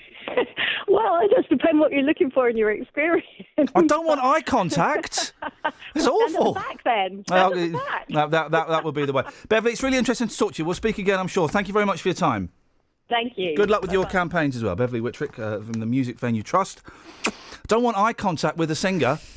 Awkward, isn't it? Yeah, and when we did go and see J-Lo, you can't. You're at the back of the O2. You are watching it on telly. You're watching it on the screen. That's on a telly really far away. Yeah, I've just pulled a bit of skin off my thumb and it's bleeding now. Gosh, do you want me to call an ambulance? I want you not to take the pee out of me, mate. It's quite sore. Oh. I'm being very brave about it. So well, I am Red Cross trained. I don't quite understand what the soccer. Elevate. When you get, I tell you what, next time you're in hospital or something, right, you're ill, I'm going to phone up and go, baby, little baby. Yeah, but that's exactly what you do. Yeah, I know exactly. So on Twitter, I spent 3 weeks at Disney, Florida. Wow. 3 weeks. That must be a nightmare. We did 2 days at Euro Disney, right? That was enough, was it? That was more than enough. I mean, we found ourselves going on the Buzz Lightyear ride 5 times, partly because not many people went on it. It was a cracking ride, actually. But 2 days at Euro Disney, yeah, done. Should we go now, guys? Yeah, finished. 3 weeks at Disney, Florida. Are you nuts? 3 weeks. Are you absolutely nuts? 03459 455 555 is the telephone number if you want to give us a call. Have we got any texts? Yeah, loads. Go on then. Janet says, my 10-year-old grandson... How old is our grandson? 9 or 10? Make your mind up, Jan. He was 9. He's 10. My 10-year-old grandson loves arcades. When I visit him in Portsmouth, we spend hours there. Cost me a fortune. Also, films. What about Bolt? Oh, Bolt the dog. Rubbish. Rubbish. Wow. That's rubbish. Not having that one. Lee in Milton Keynes, Yep. 1 point. Lion King and Aladdin are both quality films as well. This is not. madness, Ian. Kath, tell him, please. Right. I've not seen The Lion King. I refuse to. Oh, come on. It is quite good. And I don't like the animal films. You've got to see The Lion King. Yeah, and you've got to see that. No, why aren't you seeing The Lion King? I've watched Aladdin. Have you watched Aladdin recently? Yeah. Rubbish. It's old-fashioned, isn't it? No nipples. I know. No nipples. And he's supposed to be Tom Cruise. Is he? Yeah. Which one? Aladdin. Oh, okay. One who's going out with that beautiful girl? Wowzers. Did you know that Robin Williams... yes, made it all up on the spot. Yeah, I know, that's what he always did. I watched that same documentary that you did. It's what he always did, is he'd go and do a film or a show and they just let him improvise. It's what he did. Okay. But Aladdin is rubbish. First of all, okay, do you know what? Prepare to have your minds blown. The Aladdin story is rubbish. Who gives a stuff about it? He gets tricked into going into the cave and then there's the genie of the lamp. It's rubbish. I wanted to know more about the ring, the genie of the ring. Why? Because she's always fit and wears a bikini. That's a more interesting story that we never. I'm going to write a Rosencrantz and Guildenstern are dead, but based on the genie of the ring. But that might not be true because wasn't Aladdin part of the Arabian Nights? Yeah. So the genie of the ring will keep popping up. Alibaba. And all that. And this Open Sesame and all of that stuff. 40 Thieves. Anyway, Aladdin is as a premise is overrated. Next. Travel news for beds, cards and bugs. BBC Three Counties Radio. It's slow on the M1 northbound between junction 11 for Dunstable and 12 for Flitwick because of an accident that happened involving 3 cars earlier. All the lanes are back open, but it's very slow, still causing some queues. And on the M1 into London, it's very busy between junction 6 for North Watford towards the M25 junction 21A for St Albans. On the M25 itself, anti-clockwise, there are queues from junction 22 for St Albans towards junction 21A for the M1 South, and it's also backing up along the A405 too. The A40 into London slow from the M40 at the Denham roundabout towards the Gypsy Corner, and on the trains London Midland have a replacement bus between Watford Junction and St Albans because of a problem with the train earlier. Samantha Bruff, BBC Three Counties Radio. Sammy, thank you very much. 8:45, Wednesday the 4th of November. I'm Iain Lee. These are your headlines on BBC Three Counties Radio. A man will appear in court this morning charged with murdering 20-year-old Emile Stapleton in St Albans last month. Bedfordshire Police has blocked putting up a memorial plaque at Luton Police Station for Leon Briggs ahead of a ceremony tonight marking 2 years since he died in police custody. And a convicted rapist has been detained by police in Blackpool after absconding from the care of a Milton Keynes-based mental health unit. Let's get the weather. Beds, Hearts and Bucks weather. BBC Three Counties Radio. It is a rather wet start across all 3 counties. We've got some heavy showery rain working its way across. 1 or 2 places beginning to dry out a little over in Buckinghamshire perhaps, but most places are hanging on to that rain for the time being. But it is working its way north and eastwards. Now, the Weather Watch's website launched this morning. We've had Ruby do our Weather Watch from Tring report of rain in Tring this morning, and it's around 9 Celsius. And that temperature is going to get a little bit high. It's quite mild today, actually. Later on this afternoon, we're looking at 13 Celsius. Now, later on, these showers are going to die out. They're moving north and eastwards out towards the North Sea eventually, so we'll get some dry spells and some brighter spells as well. Overnight, still cloudy, I'm afraid, with outbreaks of showery rain moving in from the west. Then it dries out a little. We could get a bit of mist developing then. Minimum temperature 10 Celsius, so it's another reasonably mild night. For tomorrow, bright at first, but then the cloud moves in, and with it, some showery rain. More persistent rain spreading east across the counties throughout tomorrow afternoon. Maximum temperature 15 Celsius. That's your forecast. So, Blinkbox, another one of these movie sharing things that we have, right? And the boys love Scooby-Doo, right? Hanna-Barbera. Now, there is a classy animation company.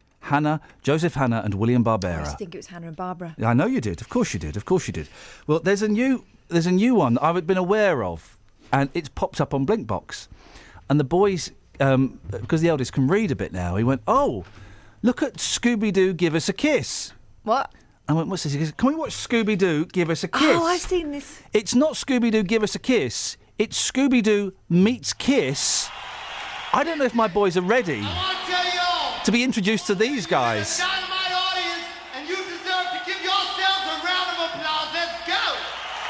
A round of applause, let's go!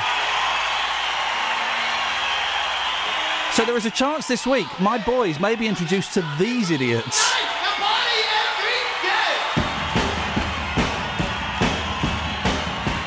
This is their live album, Alive, recorded in the studio, applause dubbed on later, thanks very much indeed. As most live albums are, it turns out. It turns out. You show us everything you've got. You keep on dancing like a room against. Yeah, actually, I think the boys are ready for this. We'll drive you crazy. Oh, yeah, you see? Is this I Want to Party All Night? I want to party all night. Oh, for goodness. Here we go. You drive us wild, we'll drive you crazy. Wow. With our rock and roll music. Here we go. You keep on shouting, you keep on shouting. Nobody. I wanna rock and roll all night and party every day. An unsustainable lifestyle, as we've established already. So yeah, so the boys... They'll come a cropper. The boys want to watch Scooby-Doo Give Us a Kiss. Just don't let them see Scrappy-Doo, because that really is poo. Oh, they're going to be so... Do you know what? They love a bit of Scooby-Doo. And Scooby-Doo, although that's gone a bit postmodern, and they keep looking at the camera and doing cheeky winks and stuff like that. Yeah, it's not for the kids anymore. It's not for the kids Tim anymore. Milton Keynes is piping up with Cool Runnings. Why? Disney. It's 35. In defence of Disney. 35 years ago. Yeah, all right, it's a good premise. Jamaican bobsleigh team, John Candy, beautiful, but no. All right. What about Disney's Mulan, says Linda in Sheffield. Oh, for crying out loud. Girls' film, next. It's not actually. Mulan? Of course it flipping is. What's it about? It's about a girl who has to go to war. She pretends to be a man. Oh, for crying out loud. You girls, learn your place. It's at home building the aeroplanes and the bombs. Daly! Hello, boss. Sorry, I'll let you go. Go on your way. You're right. What's going on, Philly? Being mugged? All the women are going home. But what I would say is, though, you need to think about me, and you need to have some respect for me before you send me out on the streets. I'm really sorry, buddy. I like to think I do have respect. Let's sort this out, and do you know what? We're going to do it on the air. What's your beef, buddy? Okay, well, next time you send me out on something which you think is funny, like, Disney haven't made a decent film in the last 40 years, just think about crazy, obsessed fans who have threatened me this morning with violence. Just think about that, okay? And this is the sort of hatred and bile that Disney stirs up in all of the Disney films. Do you know what wins? Go on. Romance and violence. It's those two things. Romance. It's all sex and violence in Disney films. Every film, it's someone beats someone up because they want to have sex. Yeah. That's the problem with it. Yeah. Where was True Love's Kiss? Oh, is that what it? Yeah, True Love's Kiss is. Gosh. Yeah, exactly. Daly, do you know what? I'm not going to apologise for this. No, you're not? No, I'm not, actually. I'm not. I think, hopefully, you've learnt a very valuable lesson today.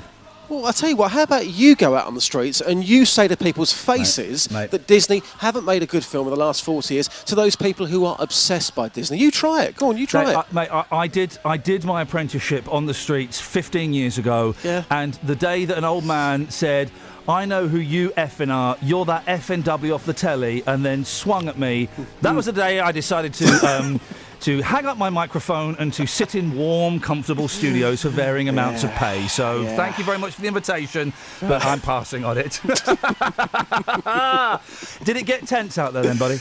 It did. I mean, some people were highly offended that you've made these comments this morning about Disney. So...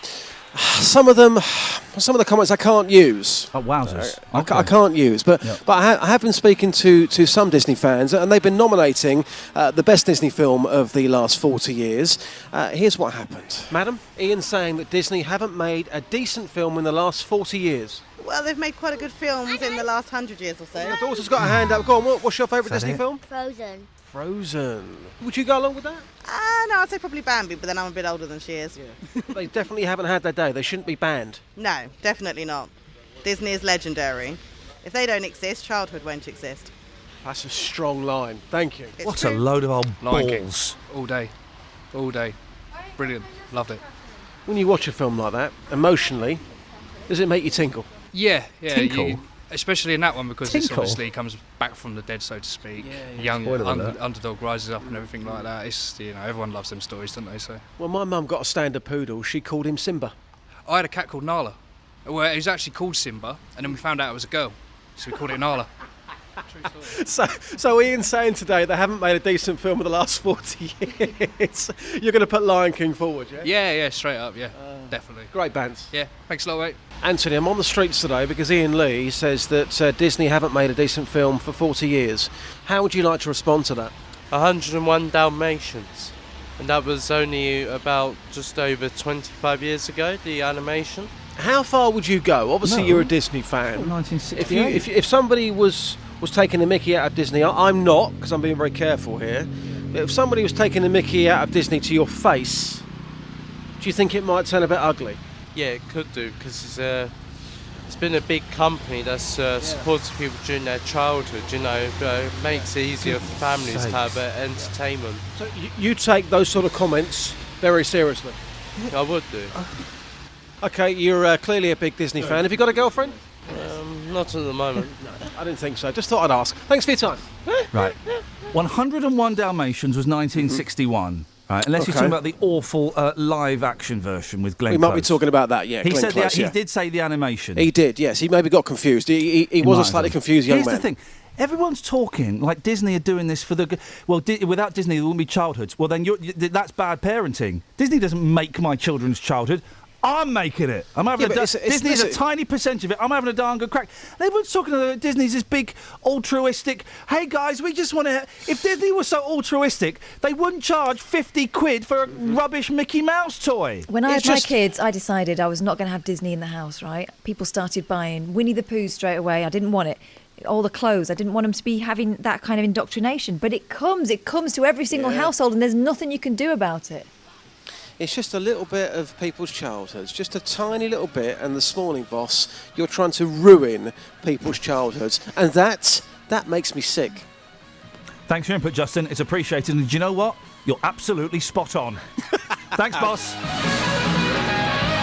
Live album recorded in the studio.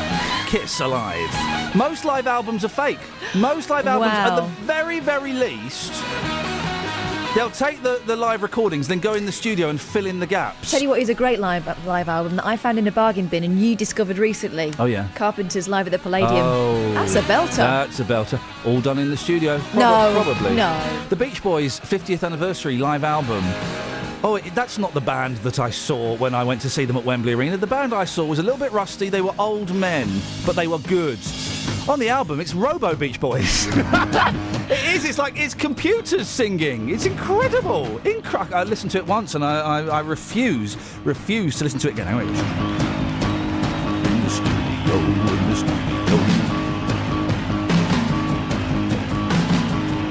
Any texts for the last couple of minutes of the show as we kind of... This is an interesting one. Yes, boss. Hi, Ian. We're working on a building site adjacent to the Bear Club. Oh, it's the club we've been talking about all morning that's being issued with notice to button it. The people that live there have complained about the noise from the site, so it can only operate within certain hours. I think the people there are a little bitter, just my opinion. Well, if you live near somewhere there's loads of noise, I'd be peed off. I'd be hacked off, and it's all well and good saying, well, I think we should keep as many music venues open as we can because they're important. I do believe that. Having just done a tour of a small venue, slightly bigger than that, a bit of a draw. Well, a draw in some places, one of the draw in Swindon, 35 people came out of a 200-seater. Oh. Did you make eye contact? No, I didn't. One of the best shows of the tour, though, so you suckers in Swindon, you lose. But I do think small venues I genuinely think small venues are very important, but I don't live next to a small venue, so I haven't got to put up with the traffic and the drug abuse and the fight. Not saying there's drug abuse at the Bear, but do you know what I mean? The noise that these... Of living in a town centre? Yeah. Don't you get used to it? I don't know, I don't live there. Just saying, get used to noise. I used to live next to a railway track. At first, it used to wake me up every time a train went by. By the end, I couldn't hear it anymore. Why has someone sent us in a text that says Nirvana MTV Unplugs? Favourite Disney film. Is that live? Oh, that's live. But that's live. And boy, the next show, they were a terrible band live. That's from Alan in Milton Keynes. Morning, Alan. Oh, let's just have the last minute of this, shall we? Just loves you. Oh. That was close.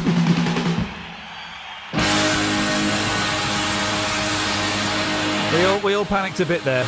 Is Peter Criss struggling to say rock and roll because he's high?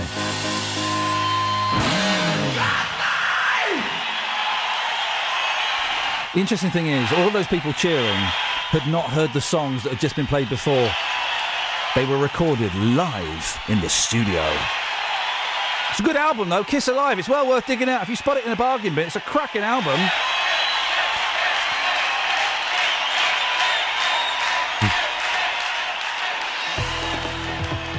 Travel news for beds, cards and bugs. BBC Three Counties Radio. On the M1 northbound, they're accused because of an accident earlier between junction 11 for Dunstable and 12 for Flitwick, and that's causing a delay all the way back from Luton Airport. On the M25, they're accused anti-clockwise between junction 22 for St Albans and 21A for the M1 South, and it's also really busy on the A40 into London. There are long delays from the M40 to the Denner roundabout towards Acton. On the trains, London Midland have a replacement bus between Watford Junction and St Albans because of a problem with the train earlier. Samantha Bruff, BBC Three Counties Radio. Sammy, thank you very much indeed. Don't forget, if you go to the BBC iPlayer or the Three Counties website, if you type in Iain Lee and Catherine Boyle, then the Saturday show that we do pops up. It's on Saturday midday till 2 o'clock. It's the phony show with no topics. A late-night phoning show in the middle of the day. You go to the Three Counties website of the iPlayer, Iain Lee, Catherine Boyle, Catherine with a K. It pops up. It's 2 hours of, nothing. Hit and miss. Some of it's brilliant, some of it's a load of old rubbish. And that's, where else are you going to get such inconsistency these days? Back tomorrow at 6. Till then, from us, ta-ta. Local and vocal across beds, hearts and bucks. This is BBC Three Counties Radio. Thank you, Iain. Good morning. Welcome to a rather gloomy Wednesday. It's the JVS show. I'm Jonathan Vernon-Smith, and on today's Big Phone-In, do you wish the government would just ban halal and kosher slaughter? The British Veterinary Association have attacked the government for failing to make Jews and Muslims stun chickens properly before they're slaughtered. They argue a sentence has been deleted from a draft bill on slaughter, which may mean chickens will be conscious when they're put to death. Critics of halal and kosher slaughter argue the Department for Environment, Food and Rural Affairs are afraid to ban religious killing for fear of offending faith communities in this country. Well, I want to hear your thoughts on this today. Do you wish the government would just ban halal and kosher slaughter? Here's the telephone number for your call. I'd love to hear from you on 03459 455 555. This is the JVS show on BBC Three Counties Radio. I'll take your call in just a second, but first let's get the latest BBC News. It's 9 o'clock. Here's Simon Oxley. The headlines: man due in court charged with St Albans murder, police block memorial plaque outside Luton Police Station, and rare Disney film found in Hertfordshire. BBC Three Counties Radio. A man will appear in court this morning charged with murdering 20-year-old Emil Stapleton in St Albans last month. Emil died in hospital after an incident in the city centre in the early hours of Saturday, October the 24th. 26-year-old Paul Crosby from Camden is due at Hatfield Remand Court. 10 other people arrested in connection with the inquiry remain on police bail. Bedfordshire Police has blocked putting up a memorial plaque for Leon Briggs ahead of a ceremony marking 2 years since he died in police custody. It was due to be unveiled outside Luton Police Station tonight. The force says it's seeking legal advice on implications a plaque may have for any future proceedings, with 6 officers currently suspended while an IPCC investigation continues. Liberty Louise is from the Justice for Leon campaign group. This plaque had nothing to do with the investigation. It wasn't trying to say this is going up because the police are at fault or they're guilty. It was completely separate from the investigation. This was something for the family to have to go, like they had the memorial site that was dignified. You know, it didn't take up a whole wall. It was a plaque. Junior doctors are being promised an 11% rise in basic pay in new contracts being put forward by the Health Secretary, Jeremy Hunt, but they will lose some of their extra payments for working unsocial hours. The British Medical Association plans to ballot its members on industrial action. Hertfordshire Police say an officer who admitted arranging to have sex with a 15-year-old runaway has betrayed the honour and values of the force. Lee Brightman, who's 37, faces a jail sentence after admitting the charges at the Old Bailey. More from Carol Abercrombie. The court heard that Brightman from Tennyson Avenue in Hitchin found the girl working as a teenage prostitute and invited her to his home for sex. Instead, she went to the police to report him. The officer also had sex with 2 women he met during the course of his duties. Hertfordshire Police say he now faces a considerable custodial sentence. 2 people have been taken to hospital with serious injuries after a crash involving a car and a large piece of road